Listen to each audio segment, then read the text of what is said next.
except for the second one, which is kind of passive. Goals. All right, 1 second. Goals. So you said they stayed the same, except for one, because it. Yeah, except for the second one, because that got completed. Yeah.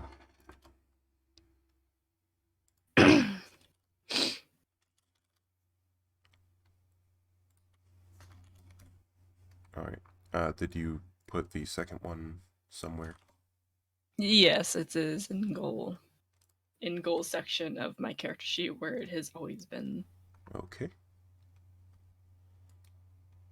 I did get rid of the current quest. The one for getting to Void Hope. Yeah. Because she ain't gonna be there. Yeah. Or, I mean, who knows? Honestly, maybe. however long it takes them. Yeah, I mean, I don't like if there's still like by the time I come back, which is like 3, maybe 4 weeks. If there's still, if by some miracle they're still not in Void Hope Citadel, then I'll probably put that quest back on there. But I'm probably going to exclude myself from that.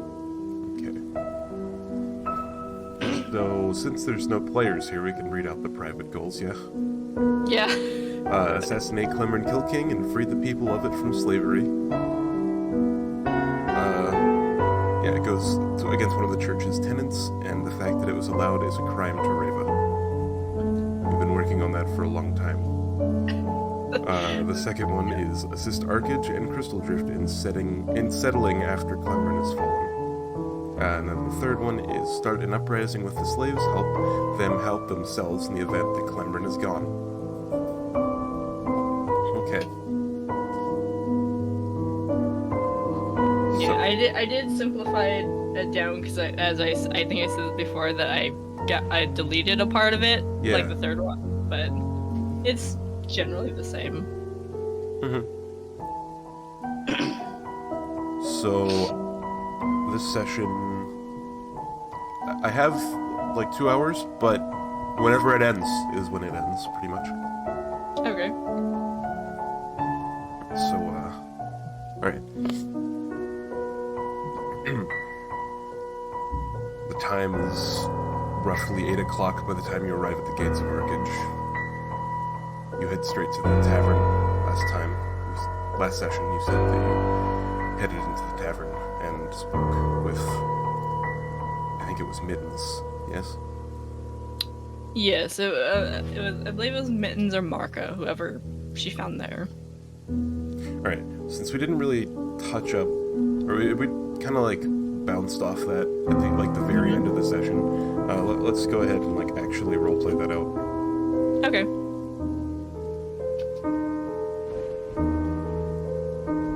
Okay. So you walk into the pigsty. You see some of the similar faces that you've seen before. Yeah, so you see the, like, Tauren guy from before. He points you in the same direction he pointed before. And you see, along the back corner, sitting on a booth, like, basically looking at the door. Yeah, you see Mikael or Mittens. Yes. So, she walks over, just go sit next to him at the bar, you said? Yeah, he's sitting in a booth looking over at the whole bar. Okay. Yeah, she'll go take a seat next to him, and she just gets out her book, and one of the first things that she is writing is that Moneta is she will be assisting in the act tomorrow night. You spoke with Moneta. How is she? Doing well, I think. The plan was a little rushed, in a way, but she said pulling some strings she could get the help she needed here.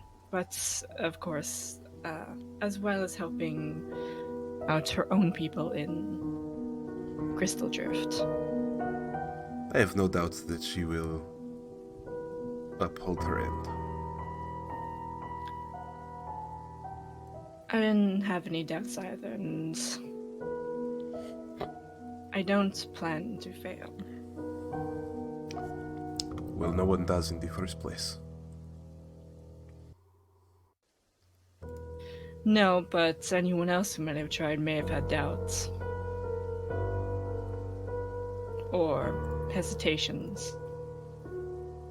How is Rheva feeling about this situation? How does she... What is her demeanor versus what she shows to herself on the inside? I mean, I wouldn't say that she's confident. Like, she's very calm about the situation. Like, she's been planning this for, well, since she got to Archedge, and yeah, I mean, really, she's just sort of like has this calm demeanor, and like she knows that if she fails, then this would have all been for nothing. But not only that, she would have failed. She would have failed to know that she couldn't protect others. What are her inner thoughts like? Like, does she have any doubts that she can do this? The thought of like doubting herself has like occasionally creeped in, but she just kind of disregards it. More so, she's concerned for the losses, like how many losses there might be. Mm-hmm. So as you're talking to Mittens, he like, when you mention, you know, you never had any doubts, you see a sort of like eye wrinkle. Doesn't really say anything, but you notice something. I'll allow you to roll insight if you think that you might be able to realize what's going on. Yeah. So 17. Let me see. What's kind of borderline?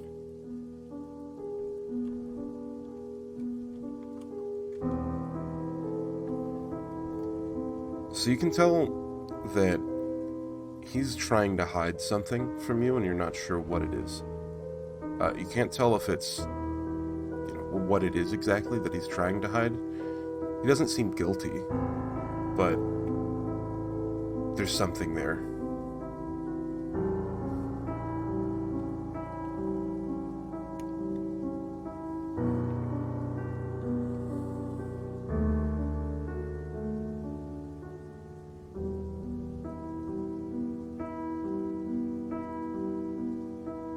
What do you do? Oh, I was muted. Whoops. So she writes in her book and says, "There's something on your mind. You seem to be thinking about something." Make a persuasion check. No. No, I am just worried about the people of the city. How this will end. What is the signal for tomorrow? So she kind of like holds open her palm, and there's sort of like this radiant light that comes from it. Mm-hmm. When you see this light through the sky, that is when it will be time. Very well. I shall let Marco know.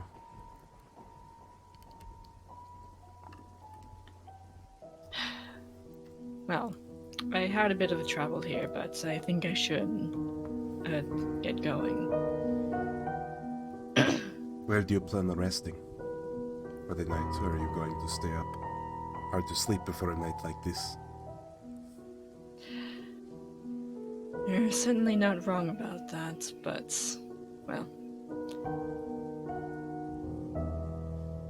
I just go back to the, Heroic Hen? Mm-hmm. Okay, I'm glad I'm remembering these names correctly. Yep, that's the name. I might just be going back to the Heroic Hen to meditate for a while. He nods and, doesn't really give a yes or no answer or, indicate anything was wrong. Yeah. So you head back? Or do you... Mm-hmm. Yeah, okay. On your way back, how are you traveling? Are you being cautious, or are you just trying to get there? Well, I mean, she does remember the whole watch your back thing. So she is not necessarily cautious, but she is, looking around. Okay. You want to roll a perception check? Sure. Yeah, you don't notice anything. Okay. So you reach the Heroic Hen. It's stone stairs leading to a sort of rotting, decrepit interior. You open the door, and the blood from Wolfsbane's torture scene is cleaned up, but still noticeable on the stone floors. It's left to stain. And you smell something. You smell meat. You smell rotting meat. Oh boy.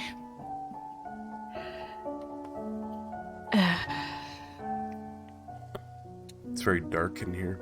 Most of the light in this building comes from natural light when it becomes nighttime. And it's a new moon, but it's still 8 o'clock, 9 o'clock, so there's only twilight pouring in through the windows. It's very, very quiet.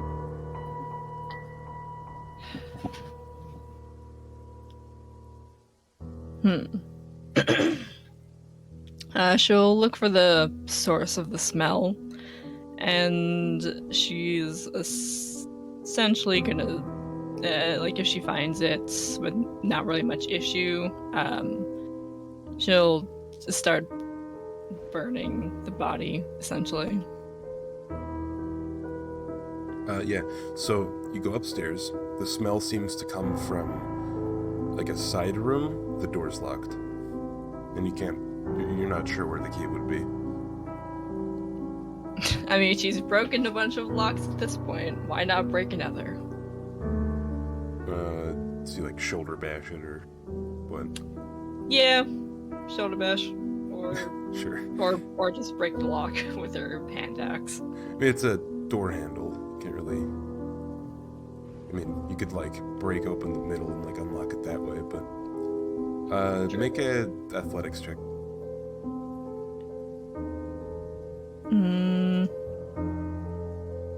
Yeah, so you, you throw your weight against the door, and after a couple of attempts, the door splinters open, and you see just two bodies, a man and a woman, just covered in flies. It smells absolutely horrible in here. So I'm trying to remember, does Rheva know that it was Wolfsbane who was doing this torture scene, or... No, you weren't told anything about this. Okay. But I think she did notice that Wolfsbane was covered in blood at some point. Yeah. Yeah, you noticed that. He was spending a lot of time at the tavern. I don't know if Rheva can make that connection, but the thought It's probably fair if... Yeah, I think it's fair. From the mind. Yeah, I'm sure it's not a completely foreign idea. Could have at least burned the bodies. Is kind of one of the thoughts she's thinking to herself. And yeah, she just casts Sacred Flame to burn them. It's funny, but I don't know. It's probably... I don't really care, but it's a fun fact that Sacred Flame does radiant damage, not, Oh not yeah, fire I know. damage. Oh yeah, I know. I mean, it says a flame-like radiance. Presumably, I mean, it's not like it blinds an Sure, but like, enemy. so all the flies around the body just get singed. The skin of the rotting thing gets singed, and the rotting meat smell becomes a sort of campfire-like barbecue smell. The Sacred Flame isn't quite strong enough to incinerate the body, but it's definitely enough to cauterize it. Yeah, I mean, I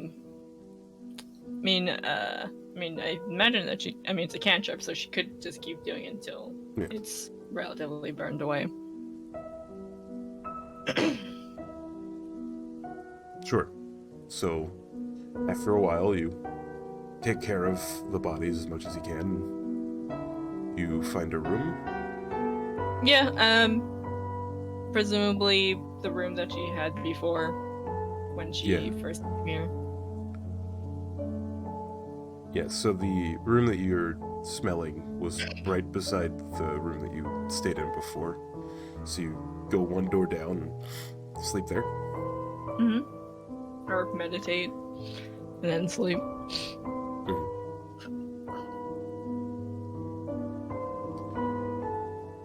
Okay. 1 second. Need to check something.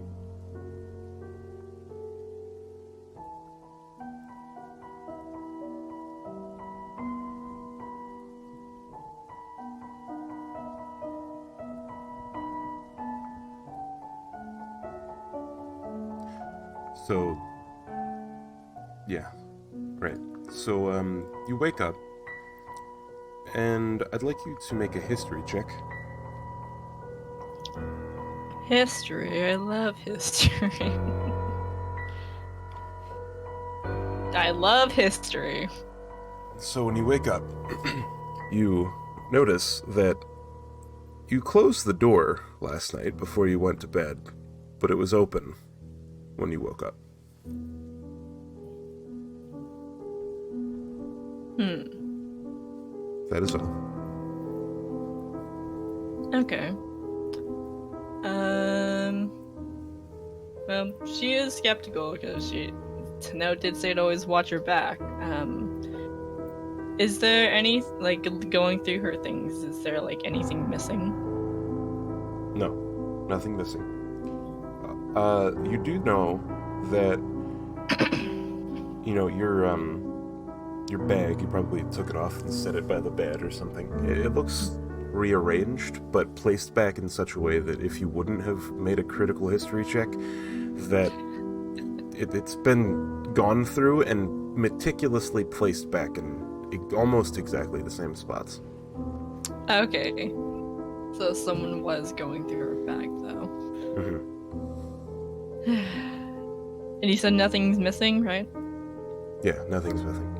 Nothing is missing as far as you can tell. Okay. Um. Hmm.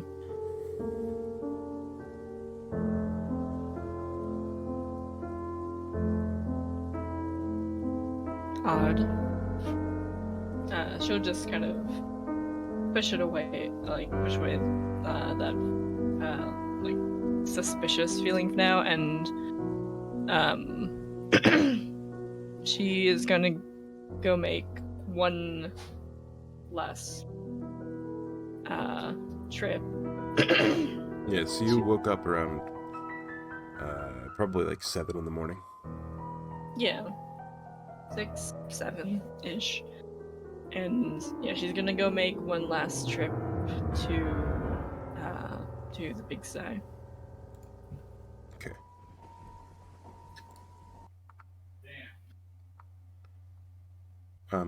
Yeah, so you go in early morning. There's hardly anyone around.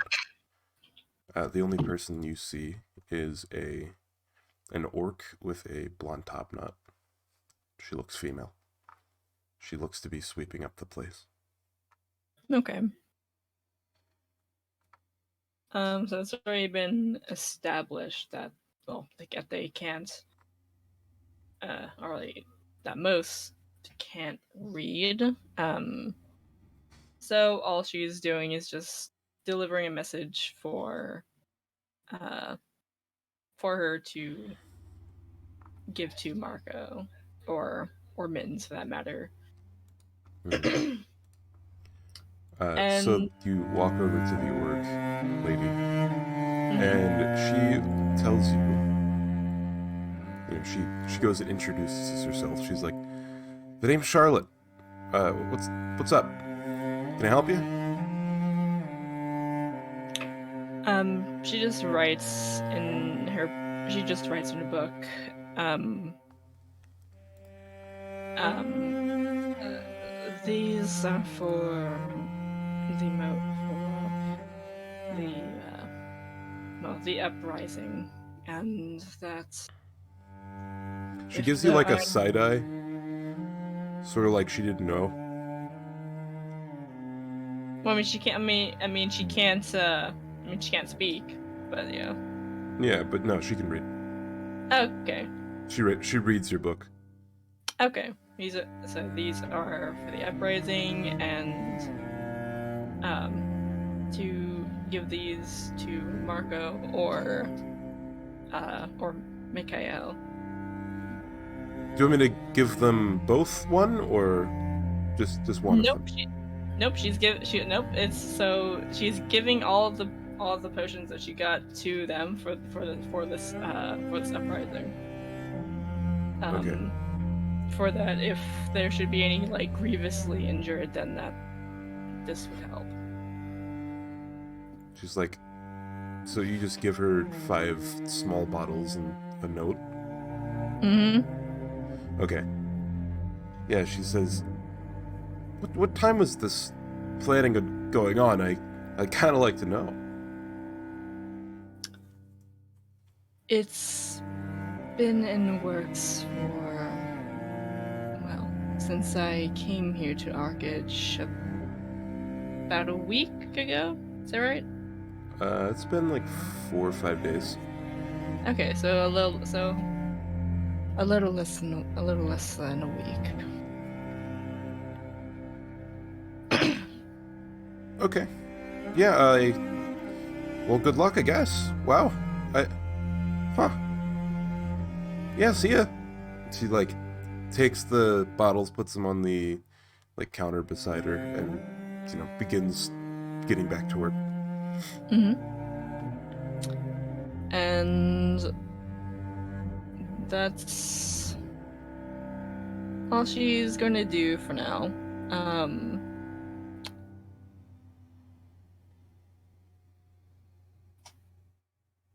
And so she is going to go to she's gonna go to the tower Mm-hmm. and just kind of study the layout, or like study the layout one more time. The Or not one more layout, time. She's like studying the layout of like the different rooms and stuff. uh, so you still have the map. She still has the map, but um it's sort of, I imagine that based on the time when this tower was built, like everything inside it may not be the same, or like may not be Mm-hmm. displayed on the blueprints. Yeah, sure. Make a... So you're just doing structural stuff? Like, not Yeah, going... So you're just making sure the walls are where they say they are, looking for other irregularities. yeah, other irregularities. Yeah, pretty much.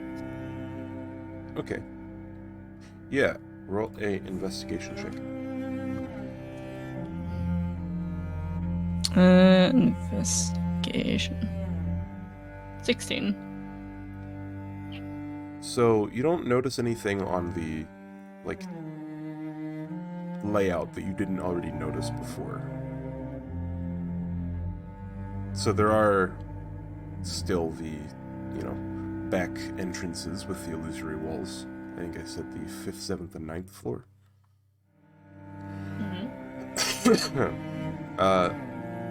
Yeah, so that's what you notice. Sometime around 10 o'clock, 12 o'clock, in that region, if that's still one of the times that you would be still, perusing. Severn sees you. He's going from the library to the mess hall. He sees you on one of the staircases leading down from the 5th to the 4th floor. So the library to the infirmary. Rheva, welcome back. He says in Mantis, in sign language that you somehow understand. Okay. Indeed.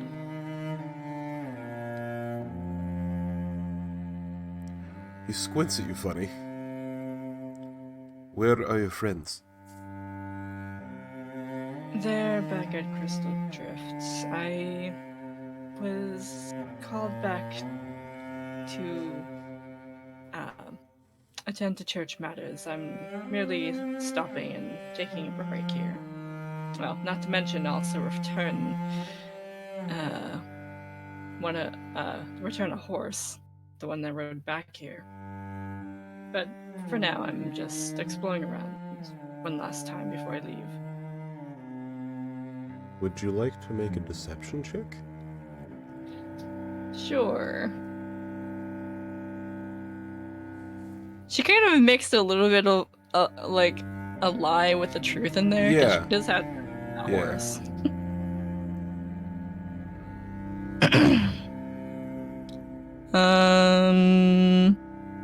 Let's see. Deception. Wait, where's deception? Where's? There it is. So as you're saying, returning a horse, and he says, "Ah, yes, I see. So you are leaving your friends in Crystal Drift. What is? Yes, unfortunately. Did they find the spear? Not yet, but I believe that they were on that when I left. I can only wish them the best. After all, business with the church is, at least for me, it comes first. So you're talking on the staircase, and he's coming down as you were talking to him, and then behind him, after a little while, appears Mikhail Mittens. You know him to be, a library's assistant. And he gives you a look where it's sort of like seeing a friend, a place that you didn't expect them to see it. But there's something behind his eyes that makes you think twice. You notice a look of fear, maybe panic. Yep. So she's gonna, as per what Mittens told her before, that she shouldn't be talking to the slaves. She's not gonna talk to Mikhail or Mittens. She's just going to ignore him, and unless Severn has anything else to say, she's just gonna walk past. No, he lets you go. Yep, and it's sort of very subtle. It's very subtle since she's walking past, but she just kind of looks over, as she's walking past. Mm-hmm. Yeah, he sort of looks back, and then he snaps his view to directly towards Severn, trying not to be noticed.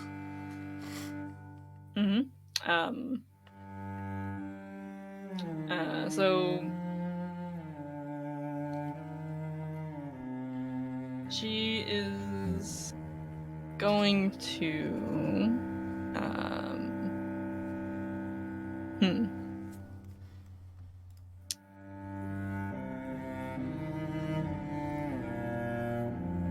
Yeah. Still looking around. Should I take like quick stop at the library just to read Mm-hmm. or see what you find there in terms of reading. Yeah, the library is open. There's some like candles lit because it's a pretty dark day. It looks like it's gonna storm or something outside. The clouds are really heavy overhead. Hmm.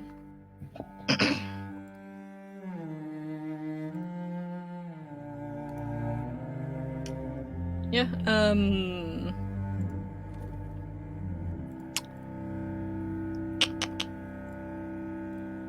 You looking for something?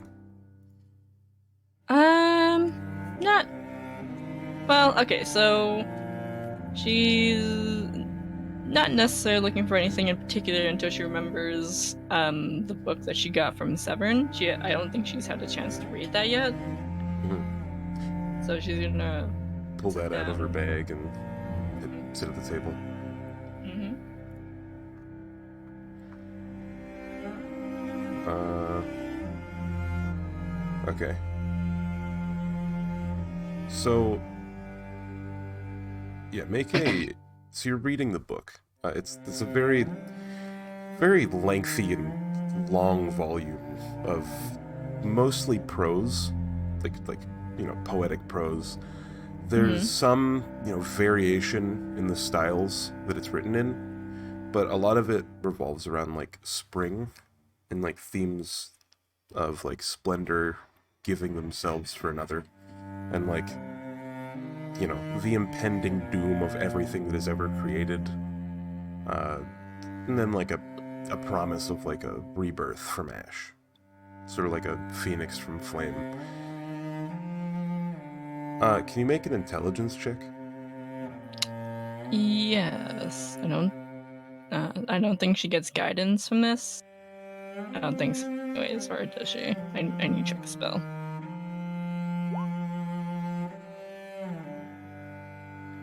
Yeah. Okay. Ability Ability. Yeah. check. So yeah, straight intelligence, but minus the yeah. Oh, Ah, crit. what do you know? We're using all my crits now. So this book is a very flowery, very metaphorical book. There are a lot of allegories that are just missing all context. Like, sort of like this is part two of a series you haven't read before. There's a lot of things that you're not quite able to put two and two together. But I'd like you to make an insight check in addition to Okay. this to see if you can put together something. Okay. Okay. You think that the only thing that could possibly make this any sort of sense is like you read a couple of pages towards the end. They have to do with the loss of a loved one, not being able to protect the people around them, sort of metaphors for what you think to be your childhood. And you think it's possible that John Keats, the author of this book, it's possible that it could be a pseudonym or a pen name for your father. Hmm. That he could have written this book.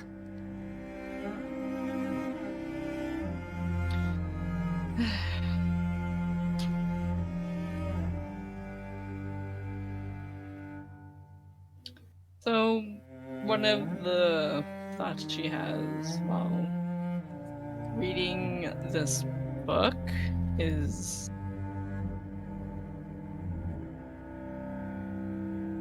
I don't know if you're still alive or if anything, but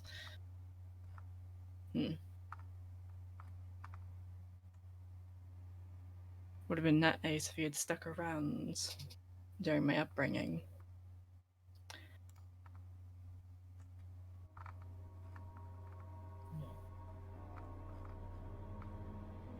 And that's kind of like all Yeah, she thinks about. she thinks these words as she stares at the white yellowed paper. It's weird to think that books now, especially this book because it's so large and probably one of its kind, it's pretty likely that your father touched this book recently, like in the past 10 years. Yeah. I mean, 10 years is still a relatively long time. Anything could happen in 10 years.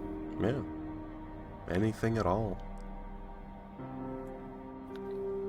And with that,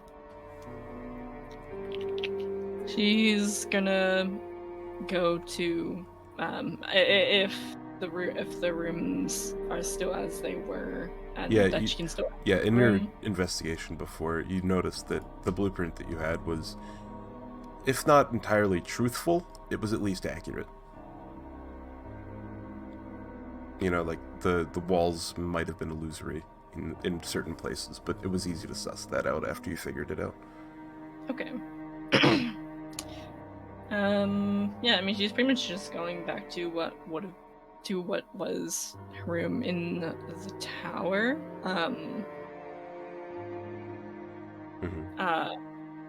This time, seeing if there's like anything she may have missed last time when the note was left here.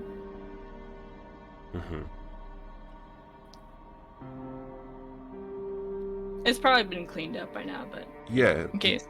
You go back to your room. It's like been taken care of by some sort of housekeeping service. It looks cleaned up.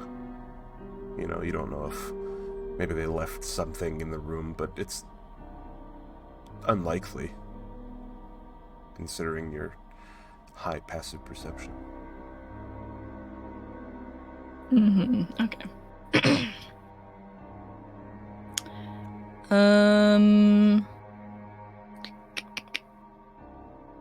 So with that, she's gonna take a tour to like to the throne room, just looking around.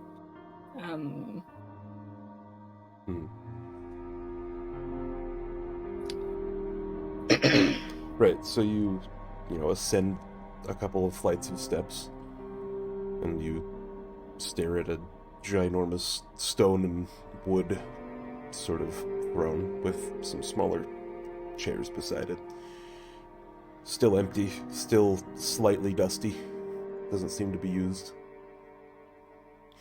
The braziers are freshly lit, or like mounted with charcoal and things to keep them lit. Both doors on the corners are closed. And with so from her blueprints, and between the throne room and Clemren's room, is there some, like, on the blueprints, is there like a window, or like a window opening that's been marked out or like labeled out? Not labeled. So I'll do this just so we have a thing.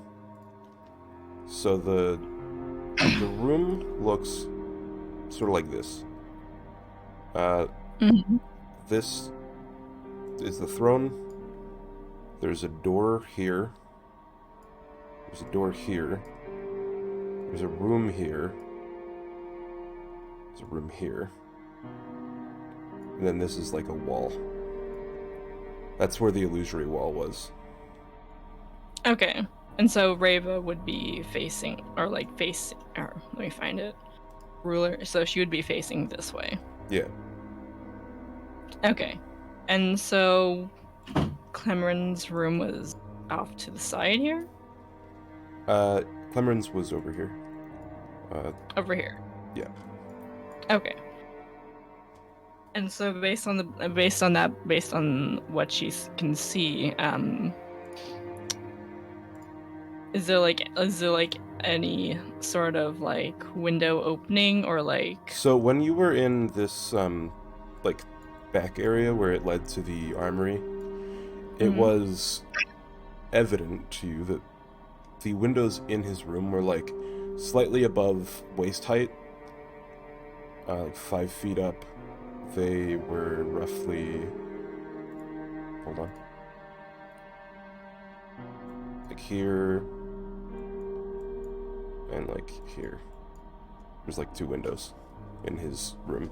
This corner portion, oops. This like area is like his study, and then there's like a door here leading to Okay. his quarters. Okay. So Bed's okay. like right So here. okay. And so we were in his study before when we were talking to him, or was Yes. that or is that Yeah, okay? you were in his study when you were having the meeting. And okay, and this room is behind him. Okay. Yes. That makes things a lot easier to visualize. Yeah, I figured. Yeah, with that in mind, she is going to she's actually gonna go return the horse now. Okay. Yeah, so we could probably skip over that. It's pretty uneventful. You give it back Yeah, to him, and he's like, just on time. Now where's the 40 gold? they will be getting that when they come back. I only merely Oh, help that's help fine. out. That's fine. As long as I don't have to chase after it, I'm sure I'll see them sooner or later. Yes, and I did pay for my own horse after all. Or He well, like nods. Yeah. and that she's gonna just go. She's gonna go rest. Or so I'm trying to. I don't think this was a thing, but I'm trying to remember if the Yeah. like potion of vitality boon that she got all those sessions ago. Yeah, that's still applicable, I would think. Yeah, and that I wasn't worried that wouldn't be like applicable, but more so on what it does, because I don't think it's Ah, I don't think it essentially provides what would be a long rest. I think it just no, it's gets exhaustion. one sec. It's different than that. Okay, so it's different than a potion of vitality. It's like it was like a boon. Yeah, from the chewing gum.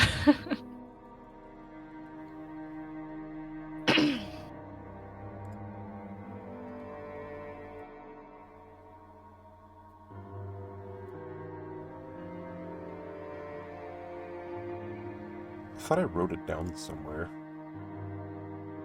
2 seconds. Okay. Yeah, I don't know if there's like any more to it. I was just described to it as it being equivalent to a potion of vitality. Huh.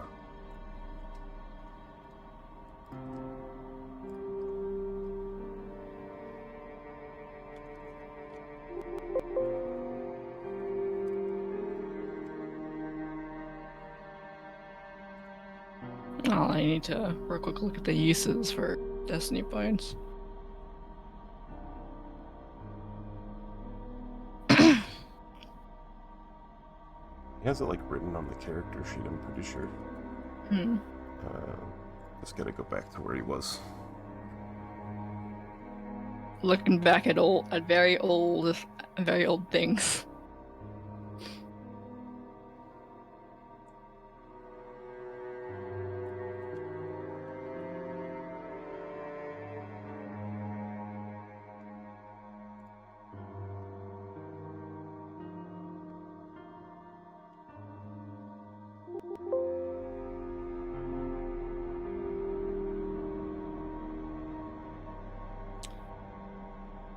So we're looking for that.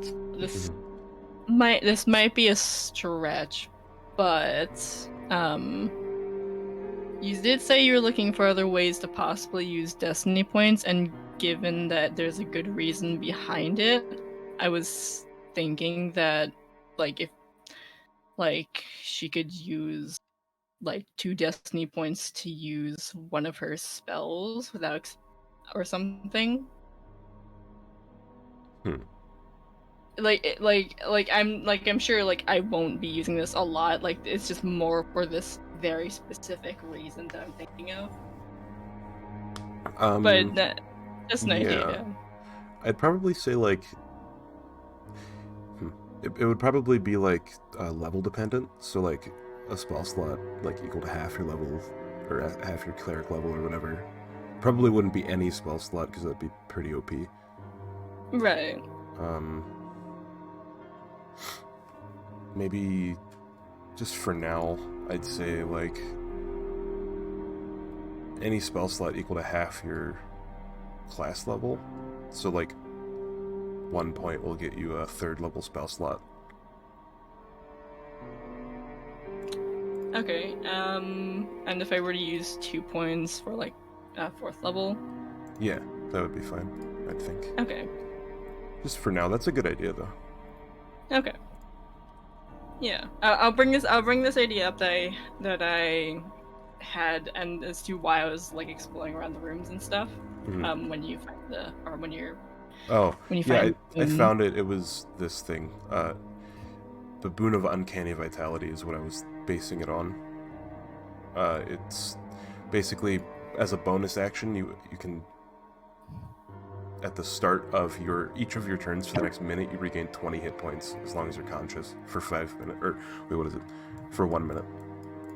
It's really fucking powerful. But yeah, I think you said to me that it was the potion of vitality, right? Yeah, no, I got that wrong. Alright, so I guess I'm changing that, or so boon of uncanny vitality. Yeah. I'm gonna have to write that down. Here, I'll link to you the thing I was thinking. It's slightly altered, but I'll DM it to you. Okay.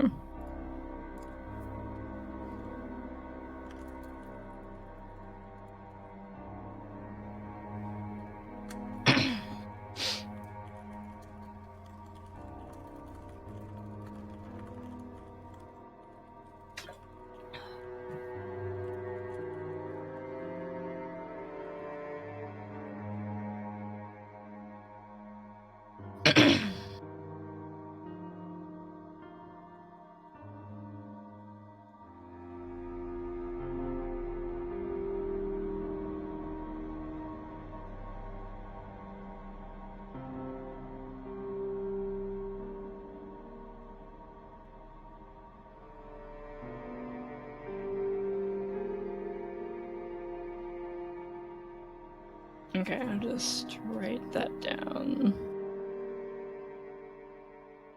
I'm gonna go to the bathroom real quick. I'll be back. Okay. I'm probably also gonna do the same.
I is back.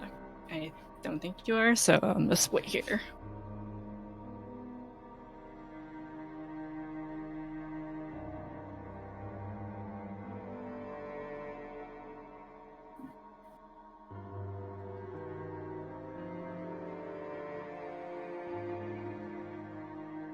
You've been rolling really well.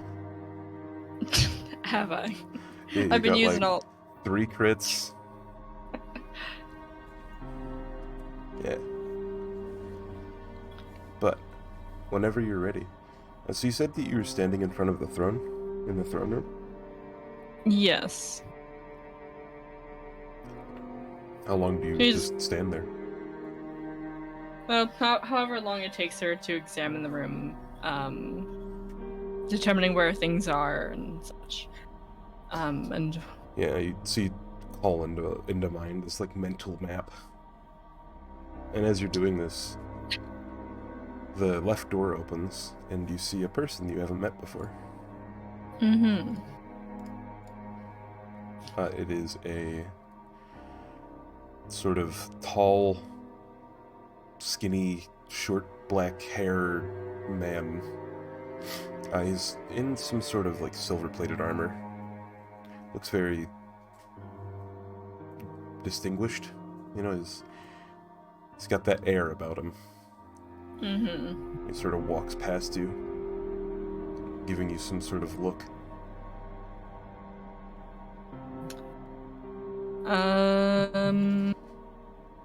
She make an insight check to determine like what he may have been thinking when he was walking past, like or like based on the facial expressions I was making as he was doing that.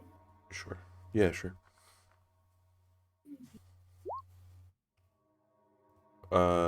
You're not sure. It's probably just an air of like superiority, sort of like you're not worth his time. Very funny considering who she is, but You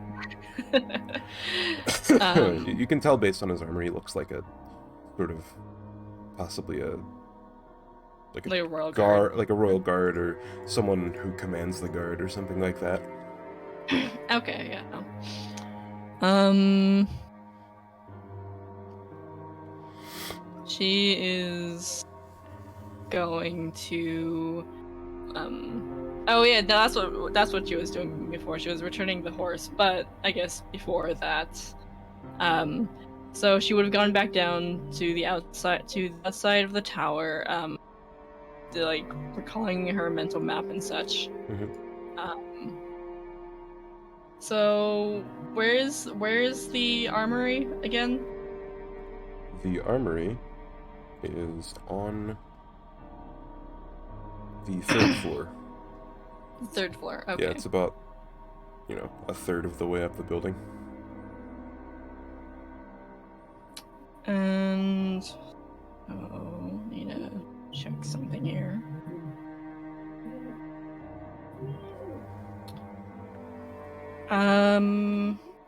So going around to the back where she might not be seen or anything. The back of the building? Yeah, the back of the building where, like, obviously where the stairs aren't blocking her way to the 3rd floor, but also just yeah, you see that rather... on the floor that the armory is in, like, there's a gap. So the 2nd floor is offices. You can see through each window. It's like a separate walled-off office.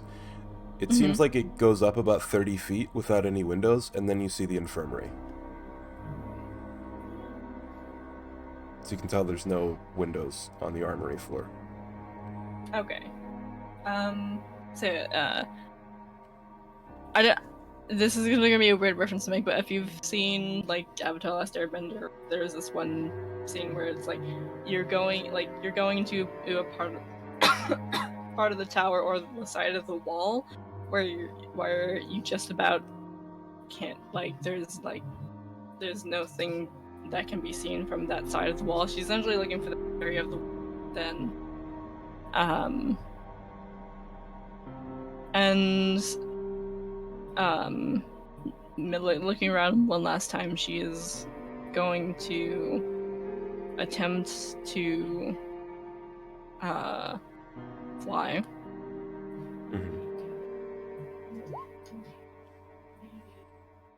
Okay, so you're gonna fly just She where exactly? she's flying to where that part of the wall be where the armory might be, and so as she was walking past the armory, was there like anyone in like when she was walking past before? This time, as you walked down the stairs to like the ground floor to get outside, you didn't see anyone, but you do remember someone being there, like before the first time. Okay. Some sort of, quartermaster of some sort.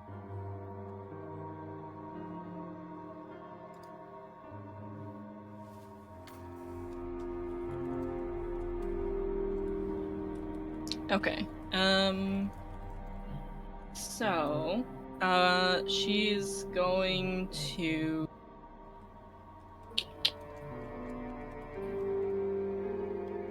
So from the outside where she is, when you use Destiny to cast Stone Shape. Hmm. Um.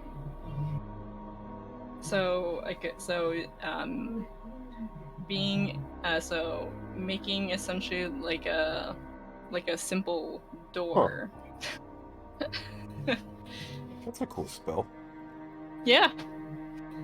How long does it last? It's instantaneous. So the effect just is there when she does it. It doesn't just so it's just there. So did you make a door leading to the outside? Yeah. So I mean, she can make it so it has hinges, Yeah. like a simple door, and that's that's essentially what she does. That's neat. And basically, her plan for this is, like a bit later in the day, she's gonna go back to the armory and knots, and um, it essentially would be like it's a makeshift door because she was telling the slaves before about like if you make it to the third floor that you can get weapons and armor and stuff, Mm-hmm. but this would be another option, like one that's less known about because she just made the door. Yeah. Okay.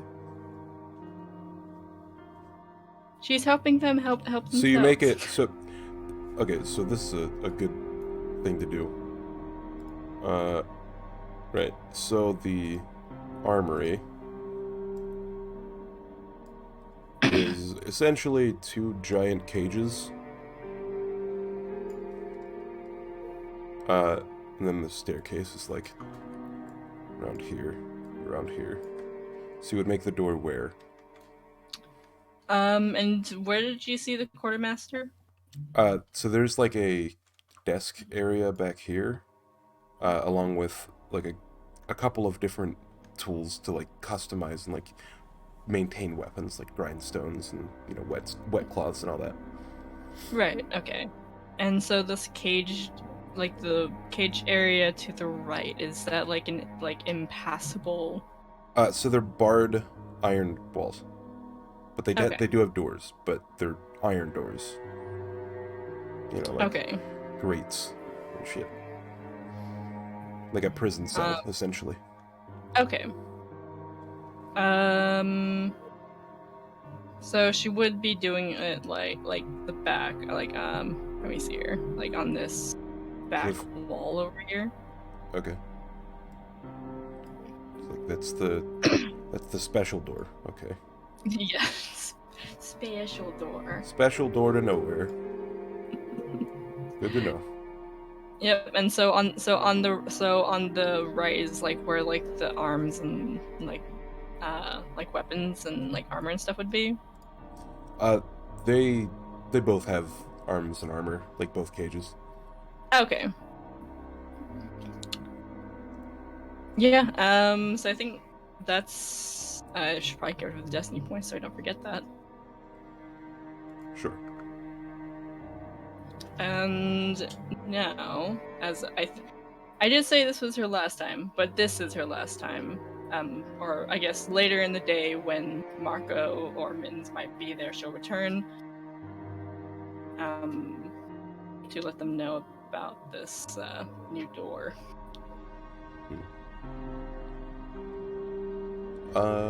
Sure. 1 second, I need to...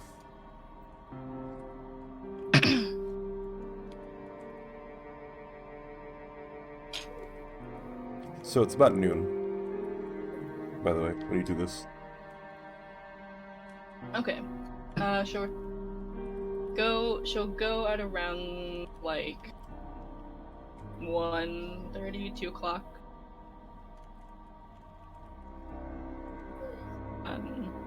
Back to the pigsty. Okay, what do you do there? And if Marco or Mikhail is there, she'll go speak with one of them one last time before this event. Yeah, so it's about noonish when you get there. That's when you would go? Mm-hmm. Yeah, like 2 o'clock. So 2 o'clock, the people would be, like, on lunch breaks, probably. Maybe a little bit late lunch. So some of the, less inclined people to be and stay at work would be at the pigsty. So you do see Marco. He seems to be chatting with a few people. He's sitting, or what do you call it? He's standing beside a sort of high table. He seems to have a bag of some sort slung over his right shoulder. Mm-hmm. She'll just go up to him. If he notices her, she'll write, "Has there been any news for Moneta's people?" No, I haven't heard anything. Mikhail said that plan's still on. You got Moneta to agree to this. Yes, I did. I was getting kind of worried about her. I thought that I heard some news that she might have changed her tune a couple years ago about helping the slaves. But hey, I guess you're persuasive enough. Yes, and well, presumably once things settle in Archedge, assistance by the slaves might be required in Crystal Drift as per part of our agreement. Once things settle, of course. Right, there's so many of them. I doubt they're gonna have any problems. But yeah, sure. We could get together some force, I'm sure. But it depends on how this whole ordeal goes. How this whole ordeal goes tonight. Yes, and speaking of which, I had just created an opening. If some of your people could sneak around to the back of the tower, there is a door. I'll be returning to the tower to rest up, but there is a door over there that, well, it's much less direct and it leads straight into the armory. Well, like on the ground floor, you made an extra door?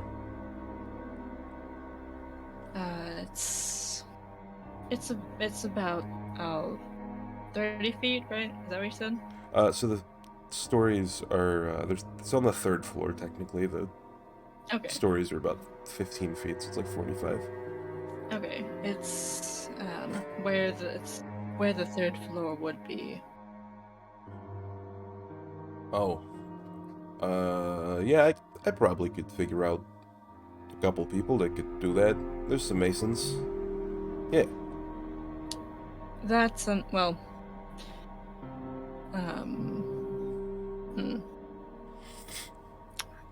If rope would be useful, I can also acquire that. No, I think we can probably just climb up there. Of course. You know, we can get rope. You know, like slaves can be smart enough to get rope. And he like nods his head. Of course, I wasn't insinuating anything bad. Just trying to increase the odds of this working as much as I can. Yeah. All right. Sure thing. Signal is the spell like light thing, right? Mikhail is kind of Yes. bad at explaining that. Yes. She'll just open her palm and show what she means by the light. Yeah. All right. Yeah, that looks good. I think that should work. It's supposed to storm tonight. You know, it might be might be kind of fun fighting in the rain. Very climatic for what's about to begin. Sort of like squints his eyes, like seriously.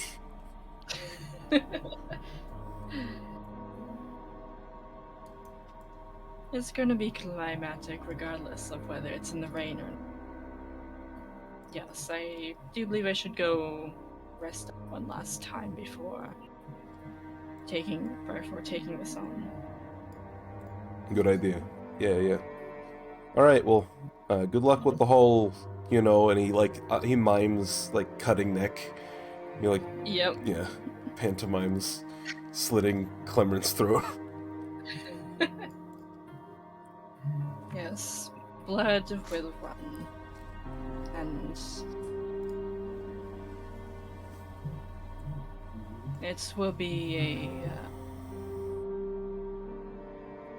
it will certainly be a day. You guys will hopefully have control of your own life. So as you're like having this sort of conversation, like he's standing beside a few of the compatriots in the pigsty, and he's like sort of reading out what you're saying to them. And you notice like a few of them not realize that what they're getting themselves into about halfway through the sentence. And like he makes eye contact with one of them that like sort of balks, like shakes their head no, and he's like, no, we can do this. We can do this. You know what? I think that this is a very important step for the future, and you know, don't worry. I'll take care of you. I'll take care of all of you when all this is done. I got you back. And one of the people says, you should lead. He's like, I don't know about all that. And another person says, yeah, you should definitely lead after this is done. And he's like starting to like, if he had human skin, you could tell he'd be blushing. Yeah.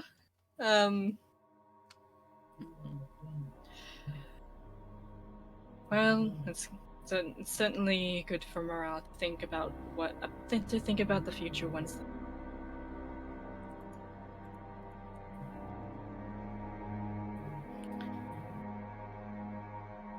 So in the corner of the room, like as he's saying this, you like sort of do a reactionary like look around to like not directly stare at him while he's having his moment, and you notice Charlotte, the orc from before, after like everyone's saying you should lead, she sort of shakes her head, like looks at the floor.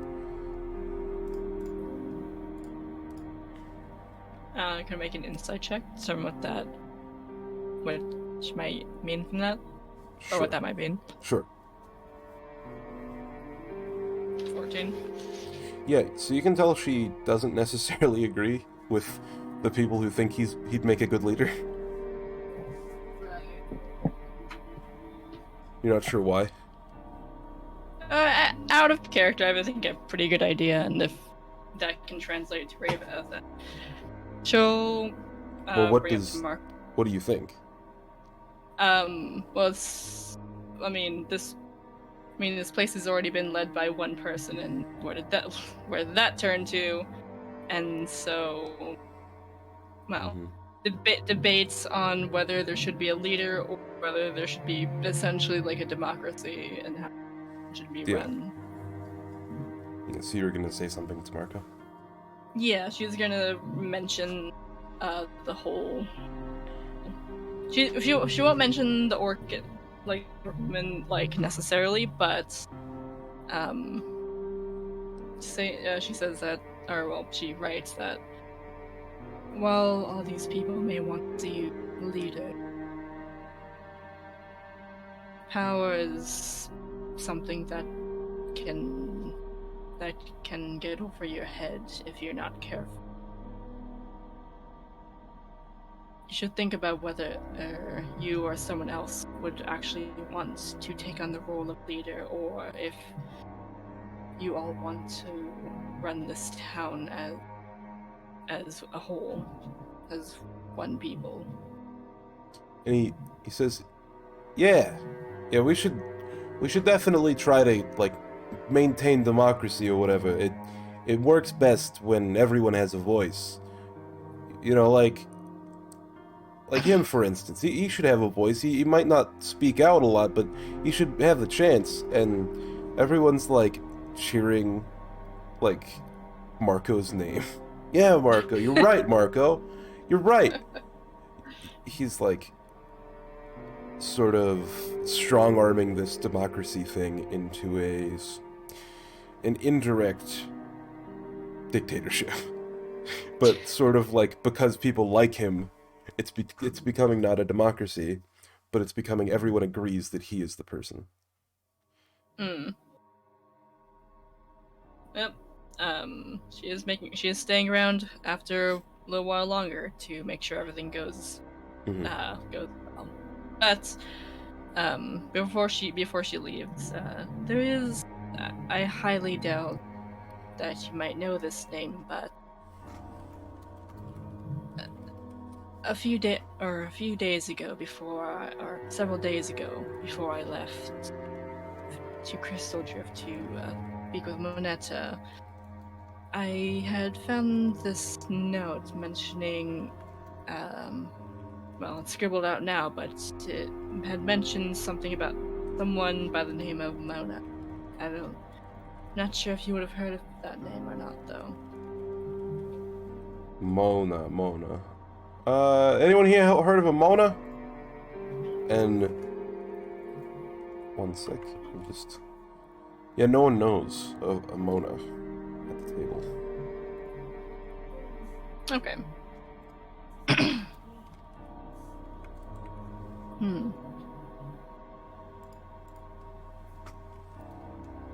Well, I guess I should be heading back. If any other assistance is needed, it'd be best to mention it now, I suppose. No, I think we got this. I think we can handle ourselves. Right, boys? And you see, like, a bunch of people around him just sort of, like, shout and, like, pat each other on the back. Okay. Then she's going to return to the throne room, and she's gonna go like into the back room where that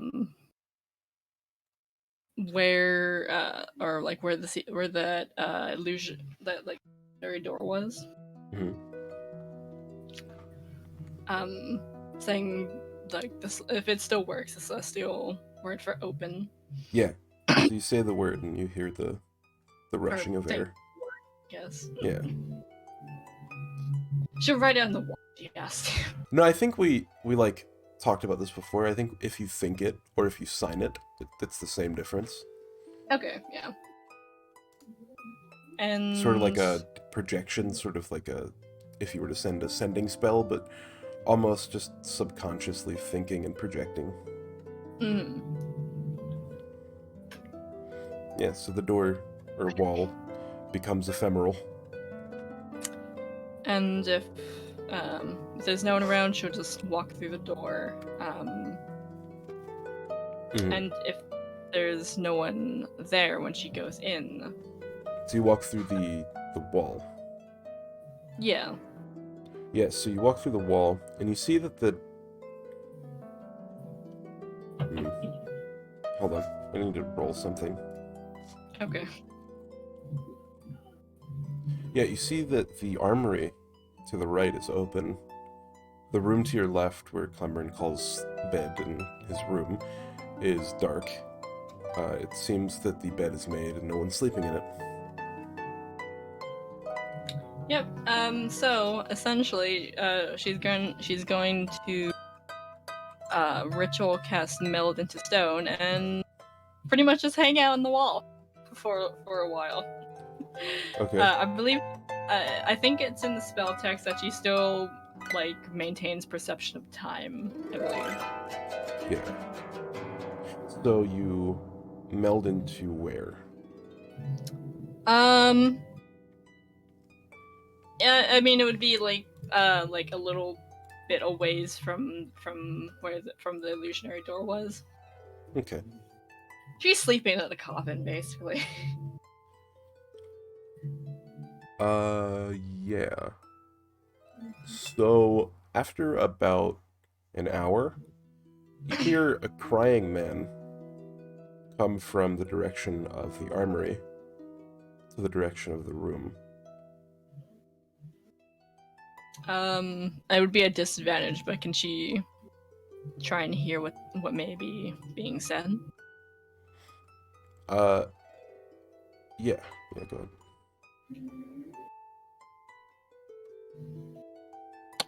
Perception. 23.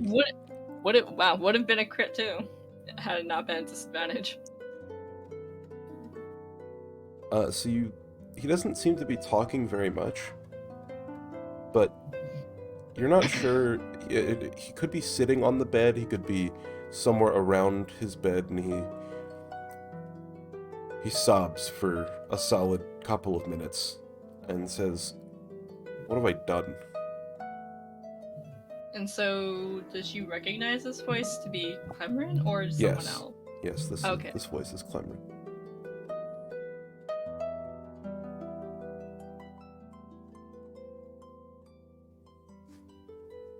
Okay. Yep.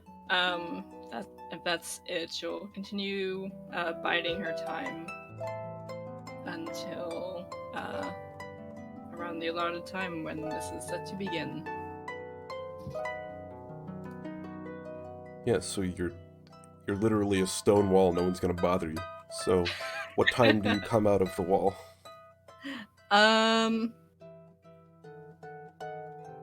So probably around like 6 or like 6:30 ish. Okay.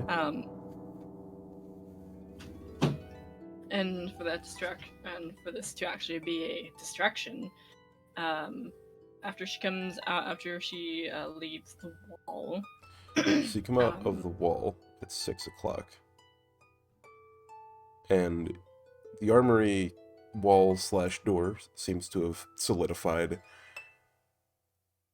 You see the door leading to the office open, and like light pouring through the doorway. A dark bedroom, because it is very heavily raining outside. Right. And with that, she is gonna go to So, are there any windows in the throne room?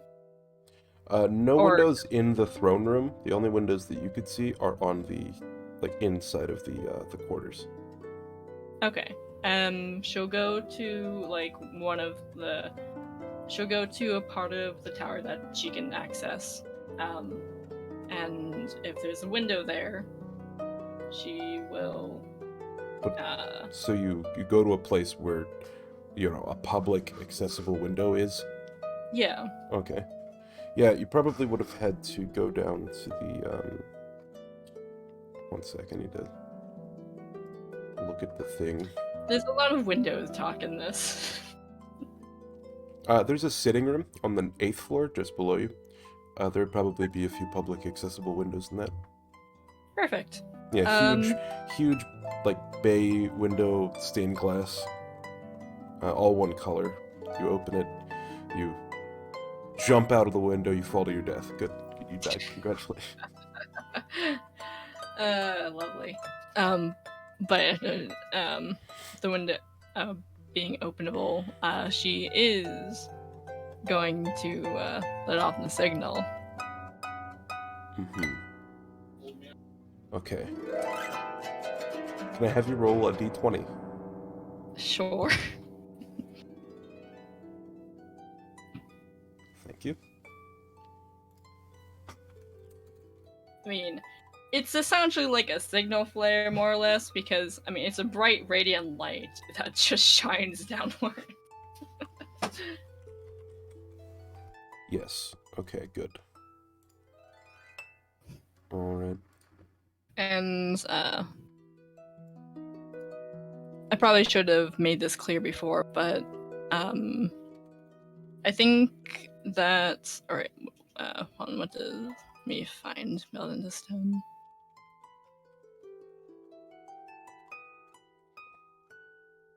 Get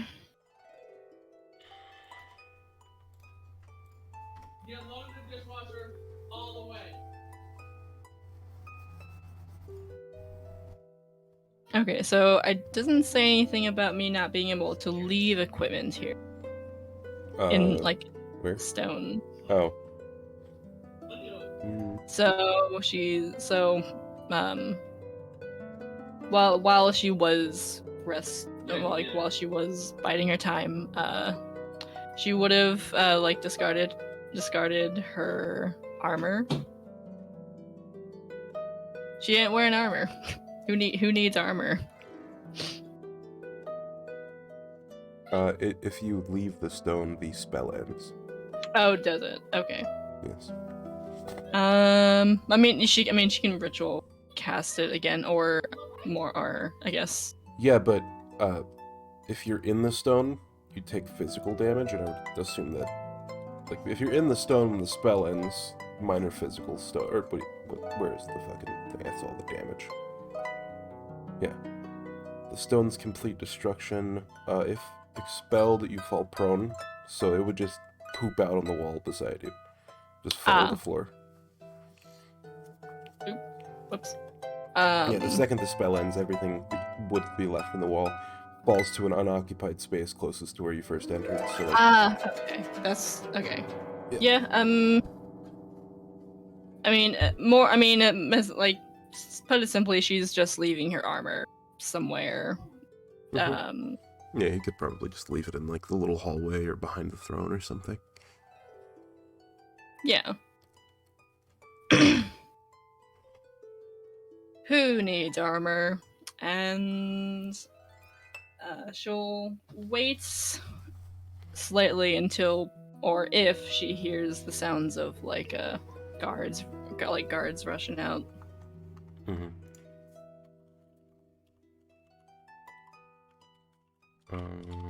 One sec.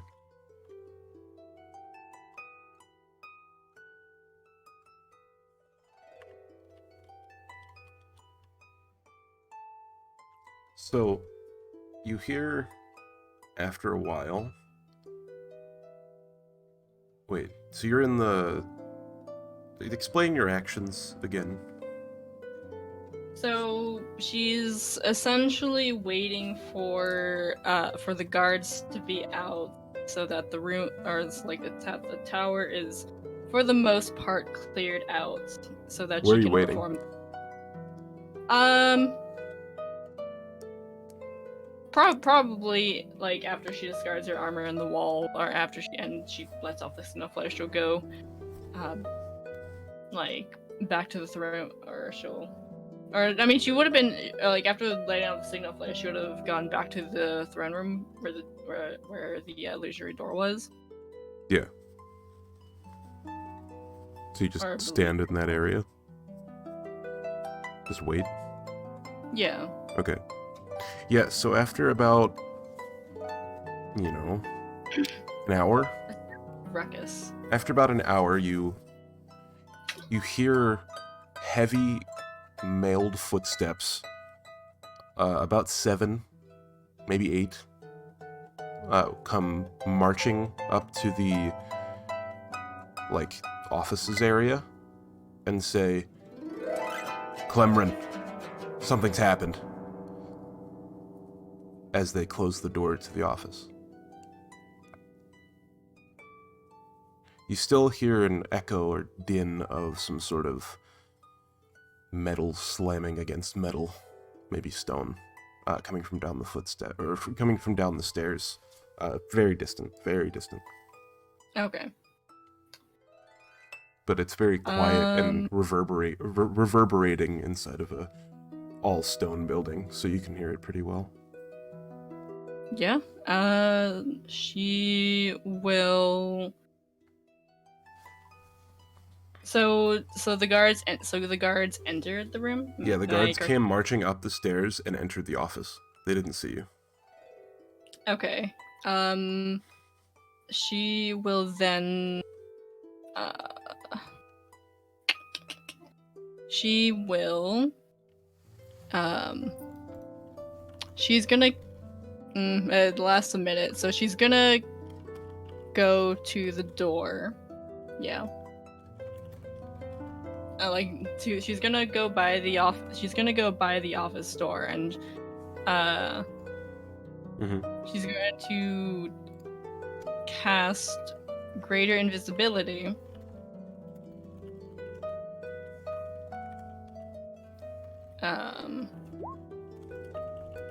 Last 4 minutes, so she's being quick about this. And so does the door swing open, like outwards or inwards, or is it both ways? The door to the office? Yes. It swings outwards. Okay, so so opening the door, and does she see the guard?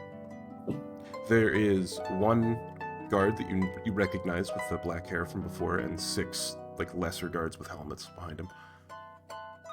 They're okay. Can you make a stealth check? Yes, it would be an advantage. She's invisible. And not wearing armor.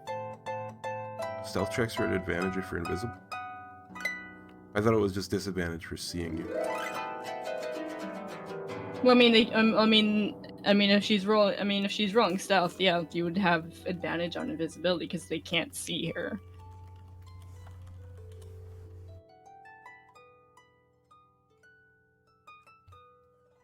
And any noise, chainmail is.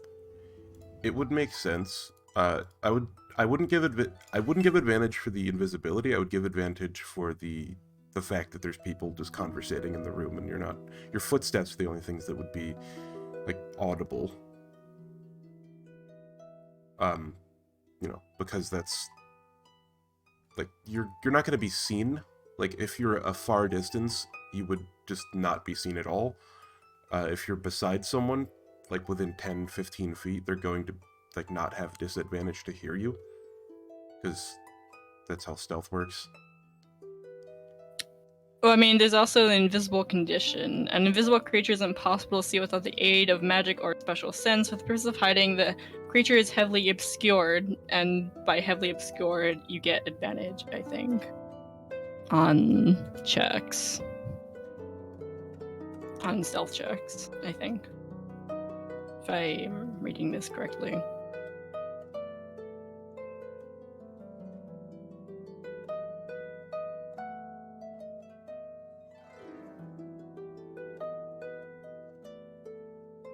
I mean, I think it's circumstantial. It's not just solid, absolute advantage on everything.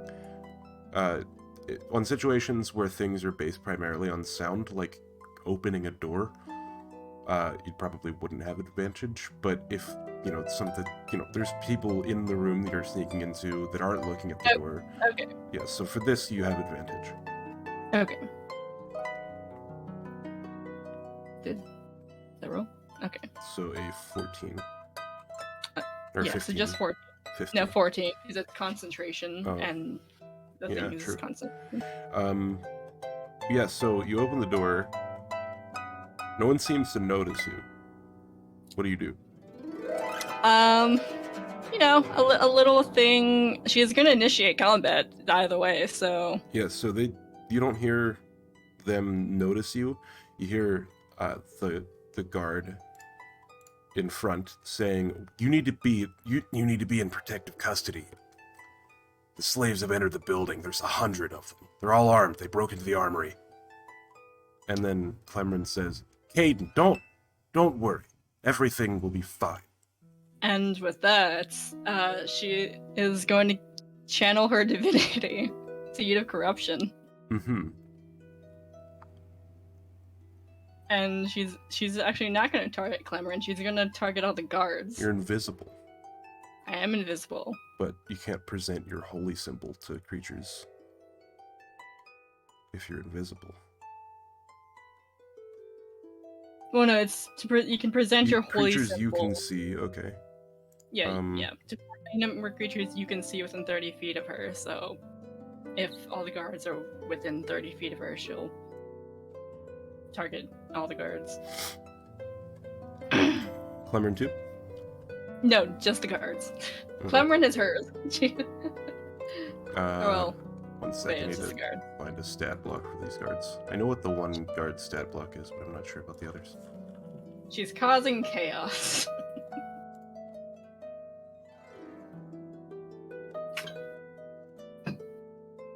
Huh. As a wisdom, you said? Mm-hmm.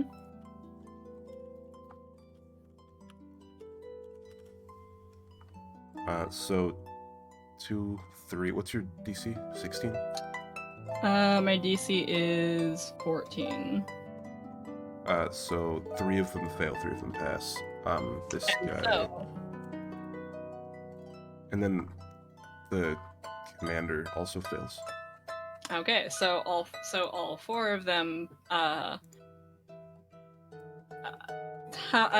best way to describe this. So when she uses her channel of divinity, it's essentially like something changes in them, then they begin to have some sort of like crazed look, as if like something was speaking to them in their minds, but it's nothing but like a bunch of gibberish and garble. Mm-hmm.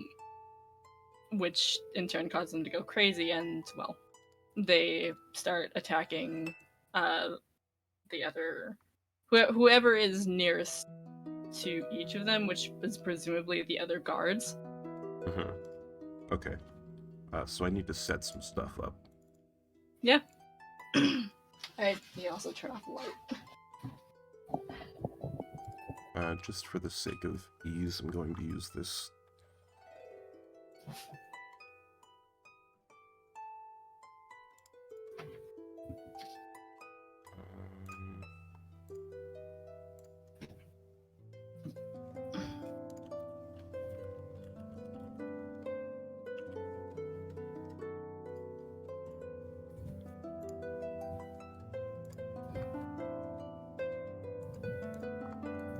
Okay, so a 1.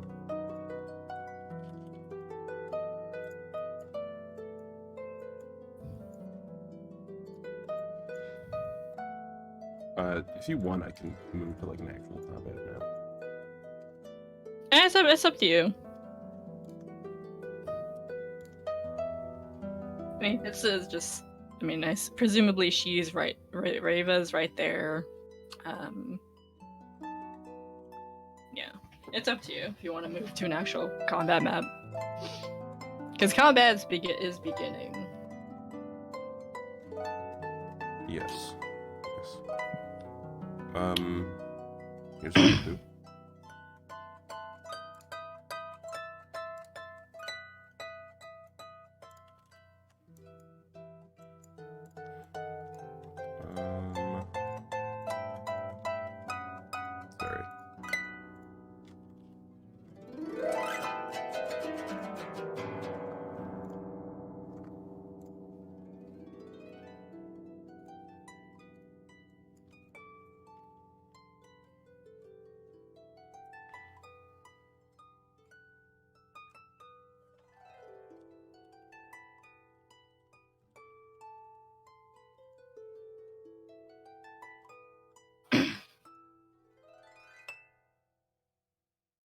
Watch me make this map.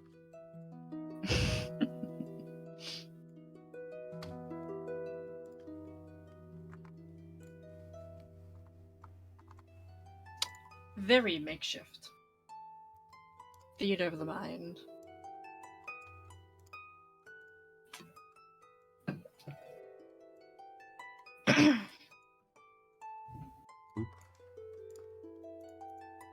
The room went dark.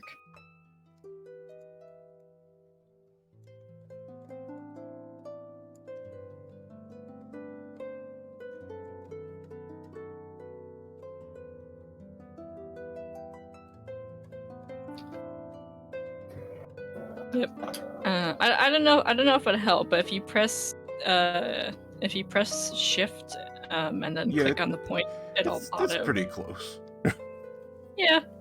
I'm just saying, like, if it helps at all, shift click will like drag the points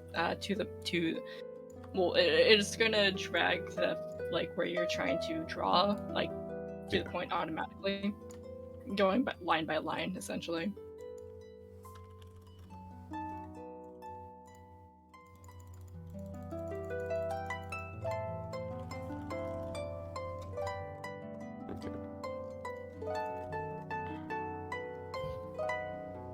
Wow, they're tiny. Oh no, they're on the map layer. Shit.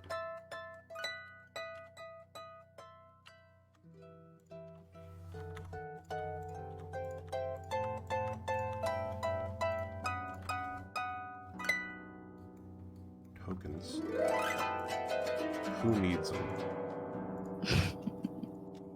Yeah, I'm just trying to determine where Rheva might be based on this.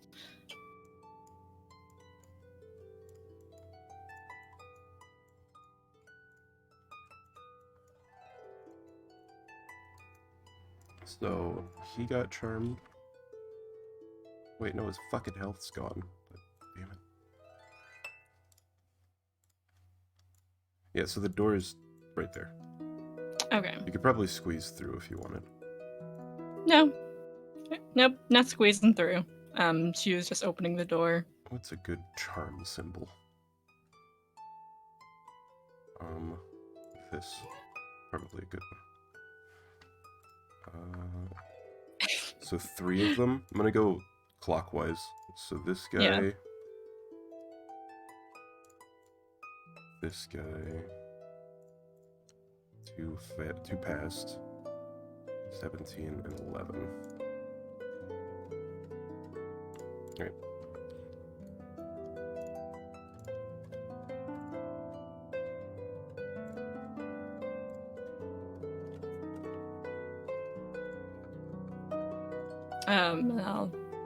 I'll probably should roll for initiative. Yes. Probably. Wow. I rolled a 0? Yep. Oh well. She did what she needed to do. So what happens when you get a nat 1 and have a -1? Goodness.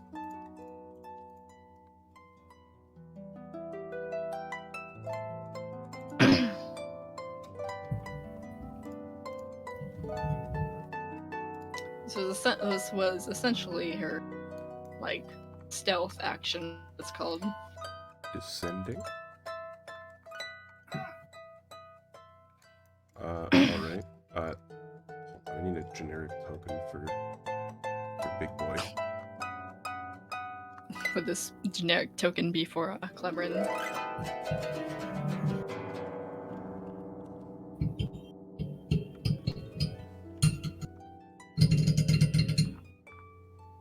Spooky. Here you go. That's what he looks like. Sure, why not? Alright. Welcome to the... What's your plan here? Well, I mean, it's not her turn yet, so... So this guy sees... you know, his friends over this way get all corrupted, and he doesn't...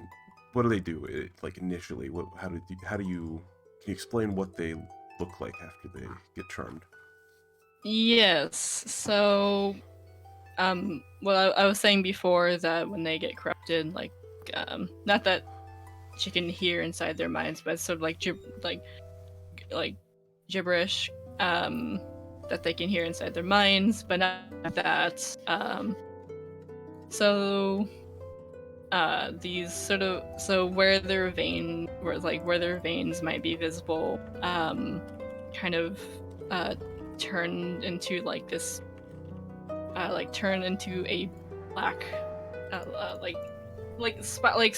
sputtering veins of black sort of just start creeping up on them, Okay. and yeah, their expressions are pretty changed, angry or sadistic.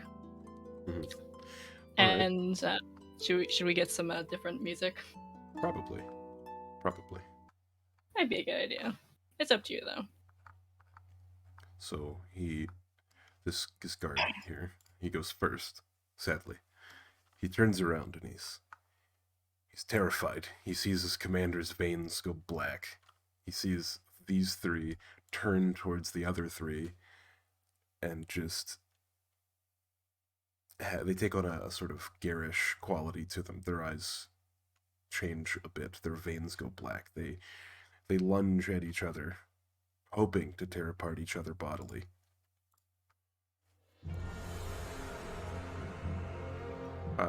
These guards have spears and helmets, and they turn around and he decides to hold his action to attack the first thing that attacks him.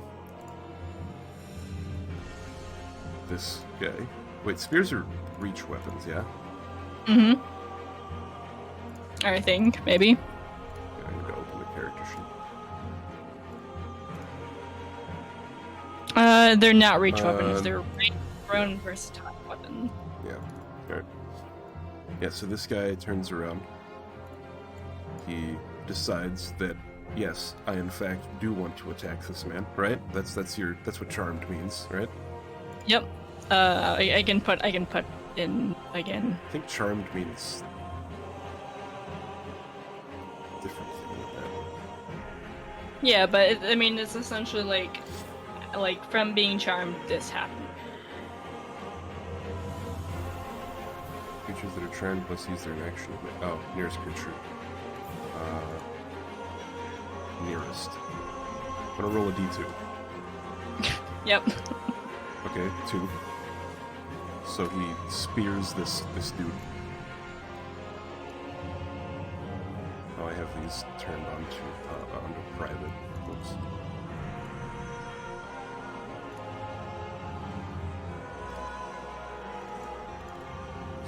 Spear. He misses. Then he gets to save. Mm-hmm. He fails. Guard spears closest to him. So this one.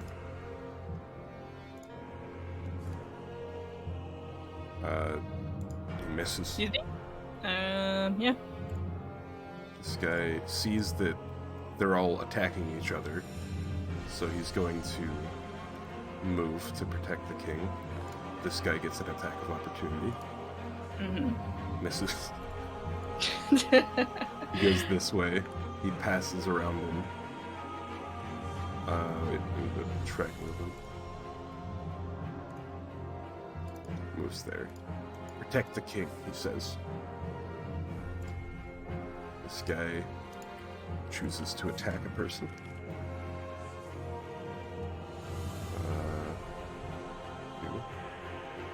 So, this dude. 16. That is a hit. He does 11 damage and kills the guy. Well, it's nearest creature, isn't it? Yeah. Wait, so what I mean is versatile, that. you mean. I see. So, yeah, whether it's doing one-handed or two-handed. So 3 is one-handed, and the two-handed is the 8. Okay, that's fine then. That's it. Yeah, so he takes 8 piercing then. And then it's that guard's turn. These guys all get saves at the end of their turn. I should do that. Mm-hmm. Yeah. He fails. Chaos will reign. He sees that this guy just stabbed this guy, so he's gonna stab that guy. He misses. That's good. It's wonderful. Commander Caden, however, is about to unleash some hell. He has a multi-attack. He takes out a short sword, and he holds the long sword in his hand that he has strapped to his waist. Dual wielding. He gets a multi-attack. He gets 2 long swords and a short sword. So, first attack is going to go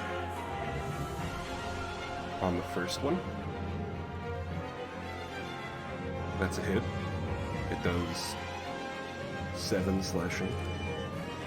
I think it's in GM. Oops.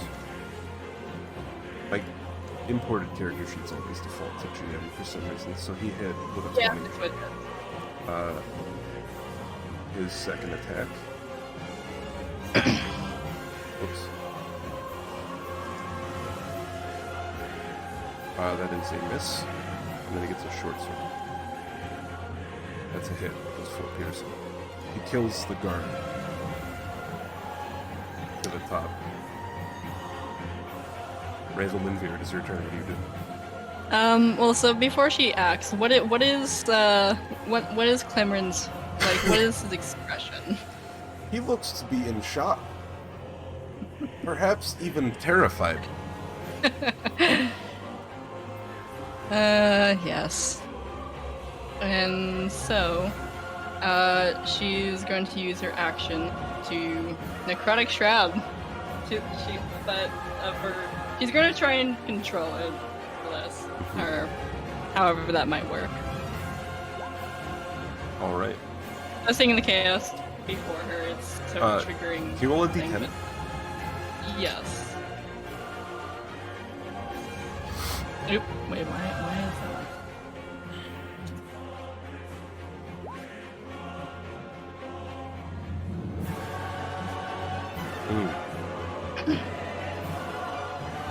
You roll a d4.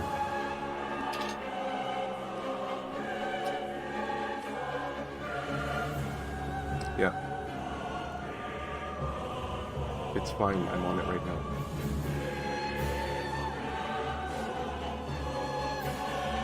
Yeah, I'll do it before you. Goodbye. I'm assuming something. Sorry, I was reading a thing. And you That's said you fine. wanted to try to struggle against it, yeah? Yes. Do you feel your vision start to grow like a smoky black from the outer edges? Make a wisdom saving throw.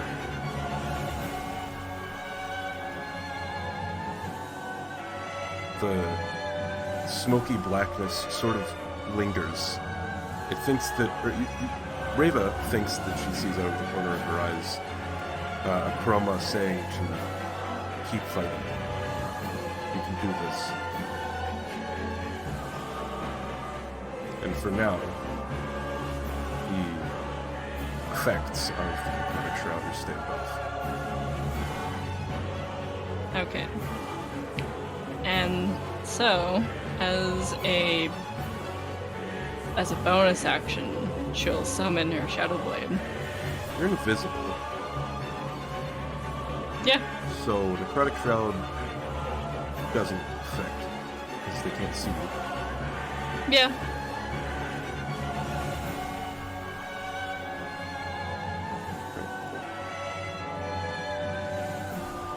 But she is summoning her Shadow Blade as a bonus action. Well, I don't ignore the damage because it can't do anything Yeah. right now. But yeah, there we go. And that's her turn. Right, so the frightened condition doesn't apply, but do they still have to make, like, is it a AoE still? Like, Yeah, still so damage so AoE? it's until let me see here. So it's just frightened that can see, right? Yeah, like creatures that can see me become frightened, but no one can see me. Then you get an extra necrotic. Yes. Twice per. Oh, once per wait, I forgot. Shadowblade is concentration. Fuck, I forgot that was a thing. Sure. So many spells are concentration. Take that, if it's alright with you, if I could take that back. Okay. Because I was just thinking, like, action economy, action, bonus action, yada, yada, yada. Mm-hmm. Yeah, so yeah, that goes off. What else do you do? That's her turn for now. Okay. The guard decides to stab this one. Dealing 8 piercing damage. These two are starting to look quite injured. Mm-hmm. They get a save as well. They pass, so they are no longer... Okay.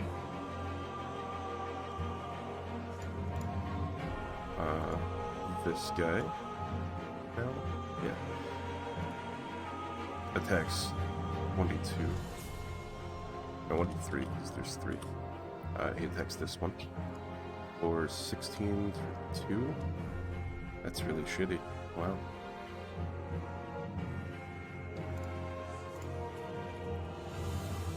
He gets to save. He passes. Good job, buddy. And then this one fears 1d2, or no, 1d3. Him. 20, he hits for 5. Good job.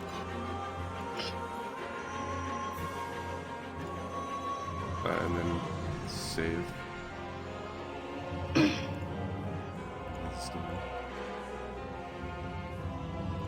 Failed. That guy's dead. Take him out of the turn order. Mm-hmm. This guy... Probably that one, because the other guy passed.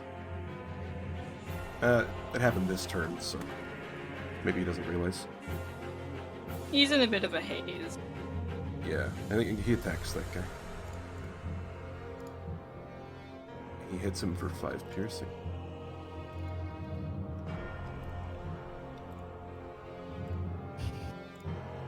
And then this guy...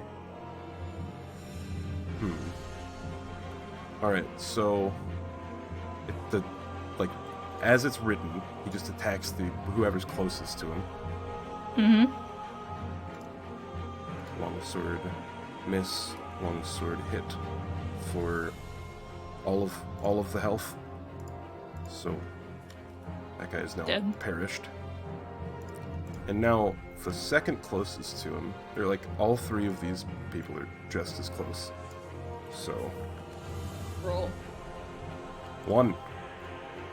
This might end terribly. He moves over top of the dead man. He goes short sword. And now I have to determine how many HP this guy has. How much HP does a... Can he really fight?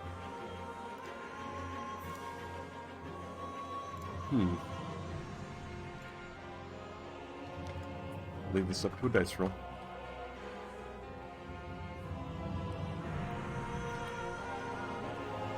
Alright.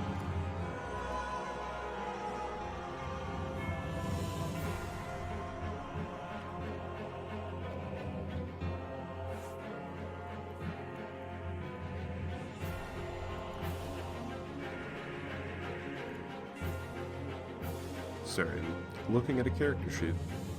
Mm-hmm.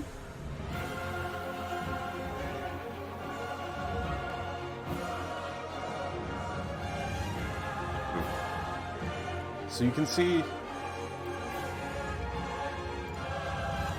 he's not what he once was, but he certainly doesn't go without a fight. He gets stabbed with a short sword in his stomach, and he lets out a sort of growl.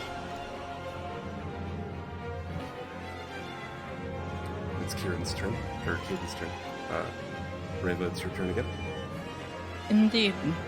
I need to make the wisdom save. Oh, good point.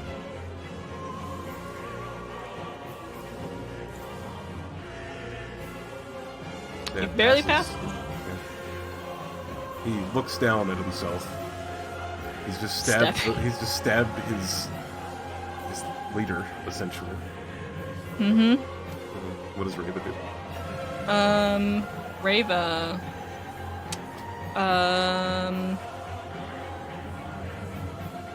Still invisible. Mm-hmm.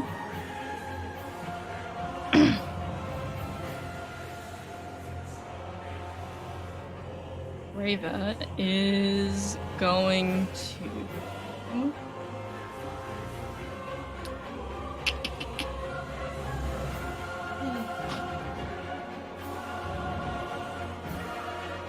She is going to be overkill, but she is going. So, which of the guards looks the weakest out of these four? Probably this one. Okay, and which one looks the strongest out of the four? That one. Okay. Yeah, she is going to let out a guiding bolt. Okay.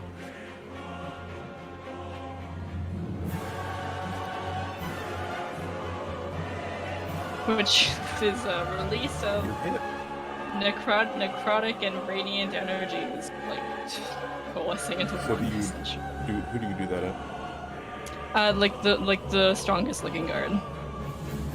They got Good. And the guard beside him does a double take, seeing a flare of light come through the door. Oh no, they've made it up the steps. She's gonna move over here. Are you still yeah, you're still invisible, right? Yeah, greater invisibility. You can attack while invisible. It's regular invisibility that you can't attack while. Or you can't. This guard's dead. This guard is he stands like on top of the dead body, and he like holds his action to attack anyone to come through the door. This guard dies, so it was removed from the corridor. This guard stands beside him, sort of making a phalanx, trying to protect from the thing that came through the door. This guard, however, was like there and didn't move, so he's gonna make a perception check. He fails to determine where you are. He holds his action to attack anything coming through the door. Okay. Caden sees that all of his men are going to protect against something that came through the door. He moves on the other side of Clemmer, and he like looks through the door, trying to determine if there's anyone out there. He cannot find anyone. It is Rheva's turn. Okay. So what is this right here? The table. Like this thing. Table. Okay. Yeah. Can she is feasible enough that she can just go across the table? I think that anyone like directly adjacent to you like would have advantage on stealth checks to find you if they checked it. But I mean, if you're just passing by them, then yeah, probably. Or you can probably get past them just fine. Well, so advantage on stealth or perception? Okay. Or is it just passing by? If you're just passing by, then wherever you land, the person would have. Like, so if you landed here, Cameron would be able to perceive you better. Or whatever. Okay. Yeah, I mean, she's walking across the table, going across here, so I think that's 30. Yeah, it's 30. Yeah, so you see Caden sort of like hear like rapid footsteps up to a jump on the table, and he like looks around. He's like, "What the fuck's going on?" and she's gonna more or less grab or it's more it's like more like flavor wise, but she grabs Clemens by the throat and casts inflict wounds. Okay. It's an advantage because she's invisible. Yeah. Let's see. I do have the number of HP that you have to kill him. Possible you do. Very possible. Oh dear. You cast it at 4th level? 3rd. Oh. So that's a total of 40? How much is that? 31, 39. Right? Yeah. So he collapses in your arms. And with his dying breath, you can hear a sort of sadness. No words, only sadness. And Caden looks beside him. Clemens! One. So, not that anyone can see this, but she mouths, "Your rise to power was bane to the distance, and by my hand you fall to eternal despair." And, so, I mean, she was grabbing him by the throat, but after she released, he would have just fallen to the ground. Yeah. So, it would be weird for her to just suddenly be carrying it, like him just floating. Yeah. More or less, but, I think that, that's her turn. Yeah, so, after I forgot to mention this last turn. So you were here when you triggered your necrotic shroud. You entered the room, and then that turn, your vision started to sort of go dimmer. And then you went here, did what you did, and now you probably say you don't have very much time left before the impending action of whatever was triggered by your necrotic shroud going off. Either you have to fight it again, or you succumb to it. And it's going to happen within the next couple of seconds, you think? Okay. Yeah. So the guard sees what just happened. He's not sure what to do. I don't think any of the guards know what to do at this point. I think they're waiting on their commander. So I'm just gonna give them, like, the hold action to move, like, adjacent to whatever the commander sees. And, like, basically follow the commander's command. He is going to spend his turn looking for you. Okay. He doesn't have advantage, but he knows that, there is someone close, probably. So he's going to swing at the empty space above where Clemrin is. There's a door, like a closed door, adjacent to you, by the way, like right here. Yeah. He's gonna swing and miss, because there's no one there. He's gonna move forward, he's gonna, like, step over Clemrin's body. He's going to swing again. And, actually not miss, because I'm not wearing armor. Yeah. And hit for 13 slashing. Or no, 5 slashing, because he's got the... Yeah, he's dual wielding, so yeah, 5. he feels it connect, and then he swings his short sword back around. And he hits again for 9 piercing. Oh, wait, why did that not go off? So... And he hears the slicing of skin. It's like, come back here. And then it's Rheva's turn. Okay.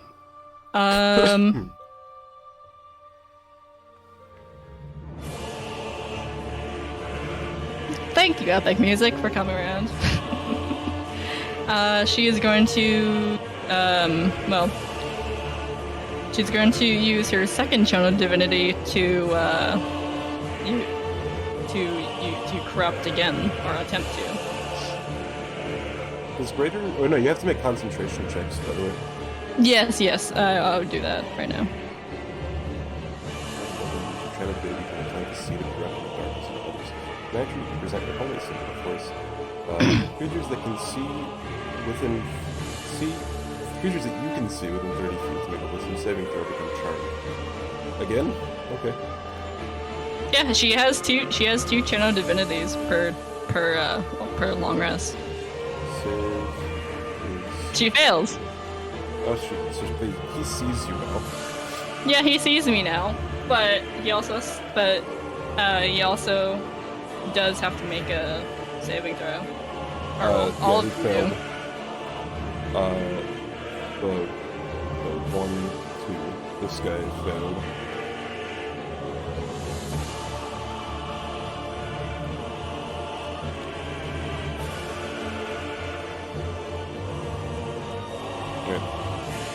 Okay, and then when she can still move, whether you decide he might take a reaction is up to you. But he is probably. It does say melee attack against nearest creature, so yeah. So she'll move over here. So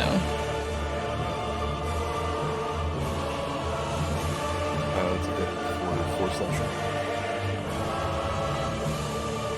okay, and then did I use my? No, I think I just used my action. So,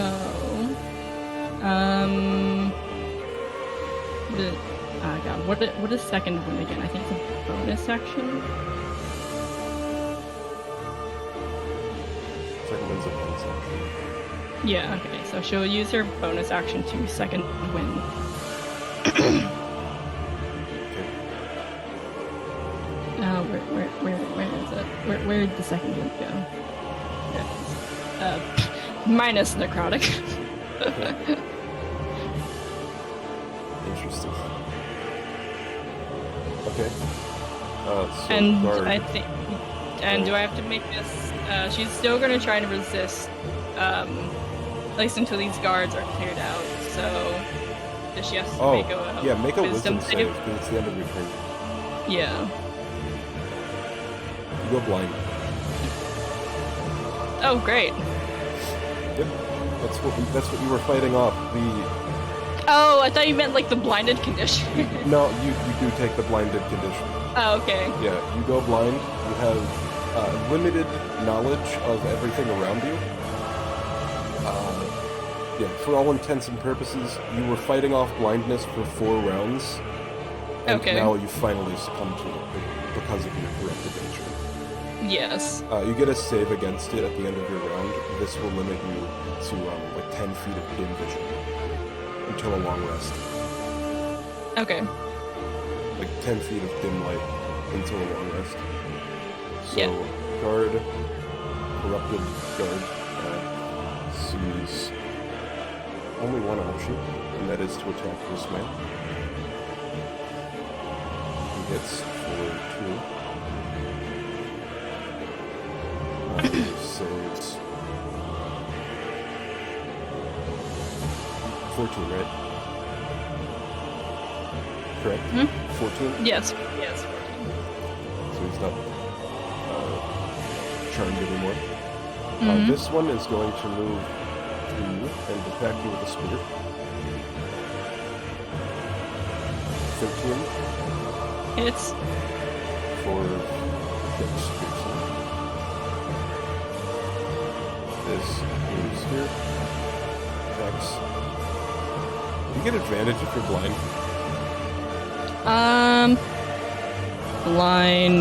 Blinded condition.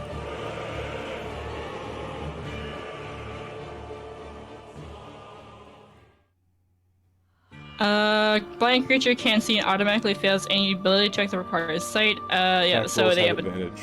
yes, So this that is guy the hits you advantage. for 7 more piercing. I mean, I only have a 10 AC, so Yeah. I mean, he would have hit anyway, yeah, so. Kieran attacks the closest thing to him. He hops up on the table. Wait, did I skip a guard? No, he was corrupted and he saved. He hops up on the table and he hits this one. They have a 16 AC, so that misses. And that misses as well. So I mean, it's not necessarily an ally, but he doesn't know ally from foe. So yeah. flanking. Sure. Why not? So he kills him. And then the next closest target to him. They're all equidistant, so clockwise. 2, so that would be him. He moves down and it gives him a short sword, and he misses. Cool. Your turn, ma'am. Yes. To get out of this room, and like, I don't know how you would expect to like escape, but yeah, he's currently sighted on this guy, not you, so you won't take attacks of opportunity. Except for this guy, maybe. But, yeah, how are you going? What's your turn? Well, I mean, that's assuming if she wants to be out of the room right now. True. I should probably get rid of that. I do have to leave in like 10 minutes. Okay. So, I don't know how we want to continue this. If we want to do it by text or whatnot, that would be okay with me. If not, then we can continue maybe in another session on Saturday evening or something, I don't know. Or whenever we have a chance, we can finish this up. I didn't think it'd take this long, sorry. Yeah, no, that's fine. I mean, combat does tend to take a while. Let's see here. So, I mean, she's gonna stick around and attack, more or less. Okay. Even if she's blind, but I mean, she knows that, something just hit her, so presumably that there's something there. Yeah, you would have felt him and him. So it's up to you who you would attack. You probably heard the death screams of this man.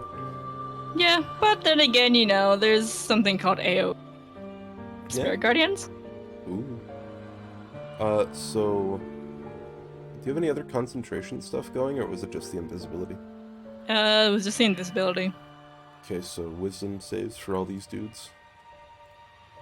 Yep, for Caden and the other guard. The one outside, the one close to the door. Okay. So Caden saves, and then the other guard does not save. So that's 20? Half dam. Yes, I think. No, because one was a full health and one was... So Caden takes... Yeah. The necrotic Caden shroud, do you do the extra necrotic damage this round? Also, you rolled an 8, not a d8.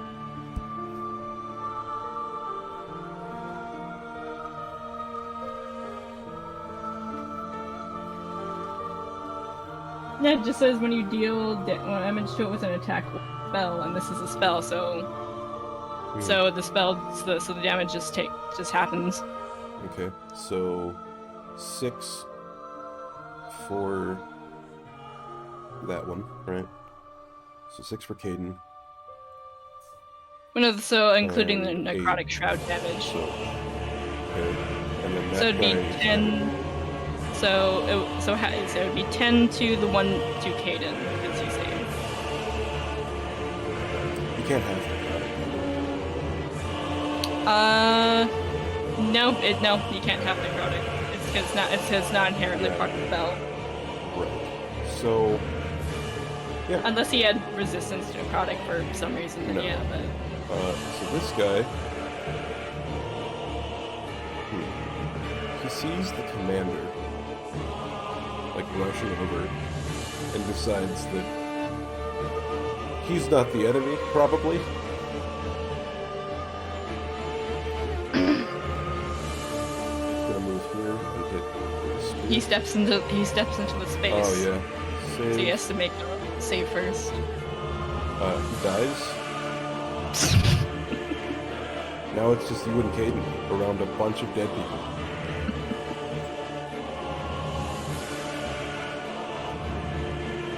Indy's Okay. turn, yeah? Mm-hmm. Does he take the damage now? Yes, because he's still in the You have to square. re-roll it?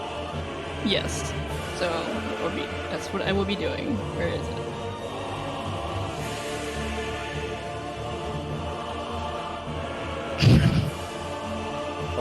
You gotta... It's a D8 in the, like, feature description, yeah? No, it's just so the necrotic shroud is a straight 8 because it increases by 1 every time I level up. So that's... Just to make a wisdom saving throw or take half. Okay. Takes 30. Takes 30. So instead of radiant damage, because she is becoming more corrupt, the damage would be all necrotic. Okay. Since yeah. This is gonna be a close fight.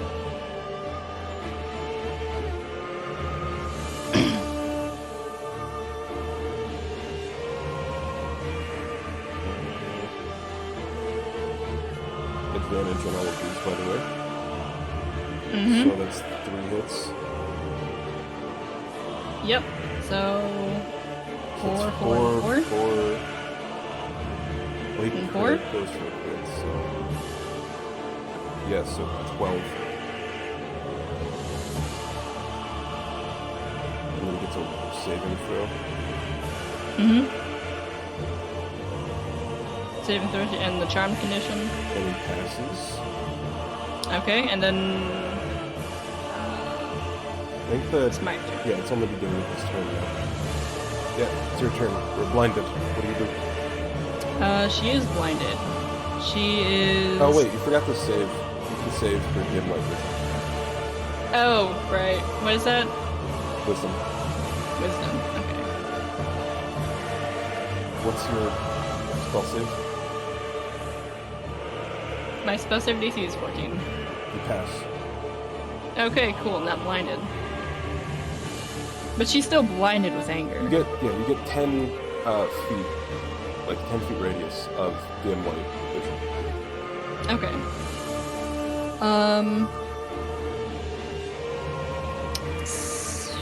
She will cast. She'll cast. She'll cast. Yeah, she's actually gonna cast Cure Wounds. Or no. She's gonna use her action to use all of her healing hit. So she gains 8 hit points. Okay.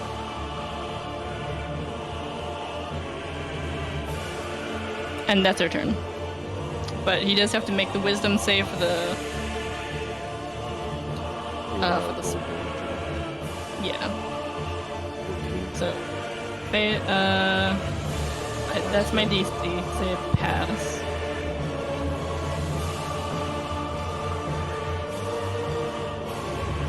So it takes half of that.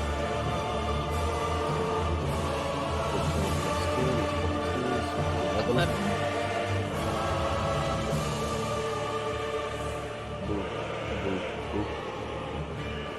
You're not. He doesn't have advantage anymore, but you still have 11 AC. So. Yep. So that's 10, 16. So, but with the 13, she's gonna use Cover of Darkness. Okay. Which I, wait, is it half the percentage or is it equal to? I forget. No, it's equal to because half is saving throws.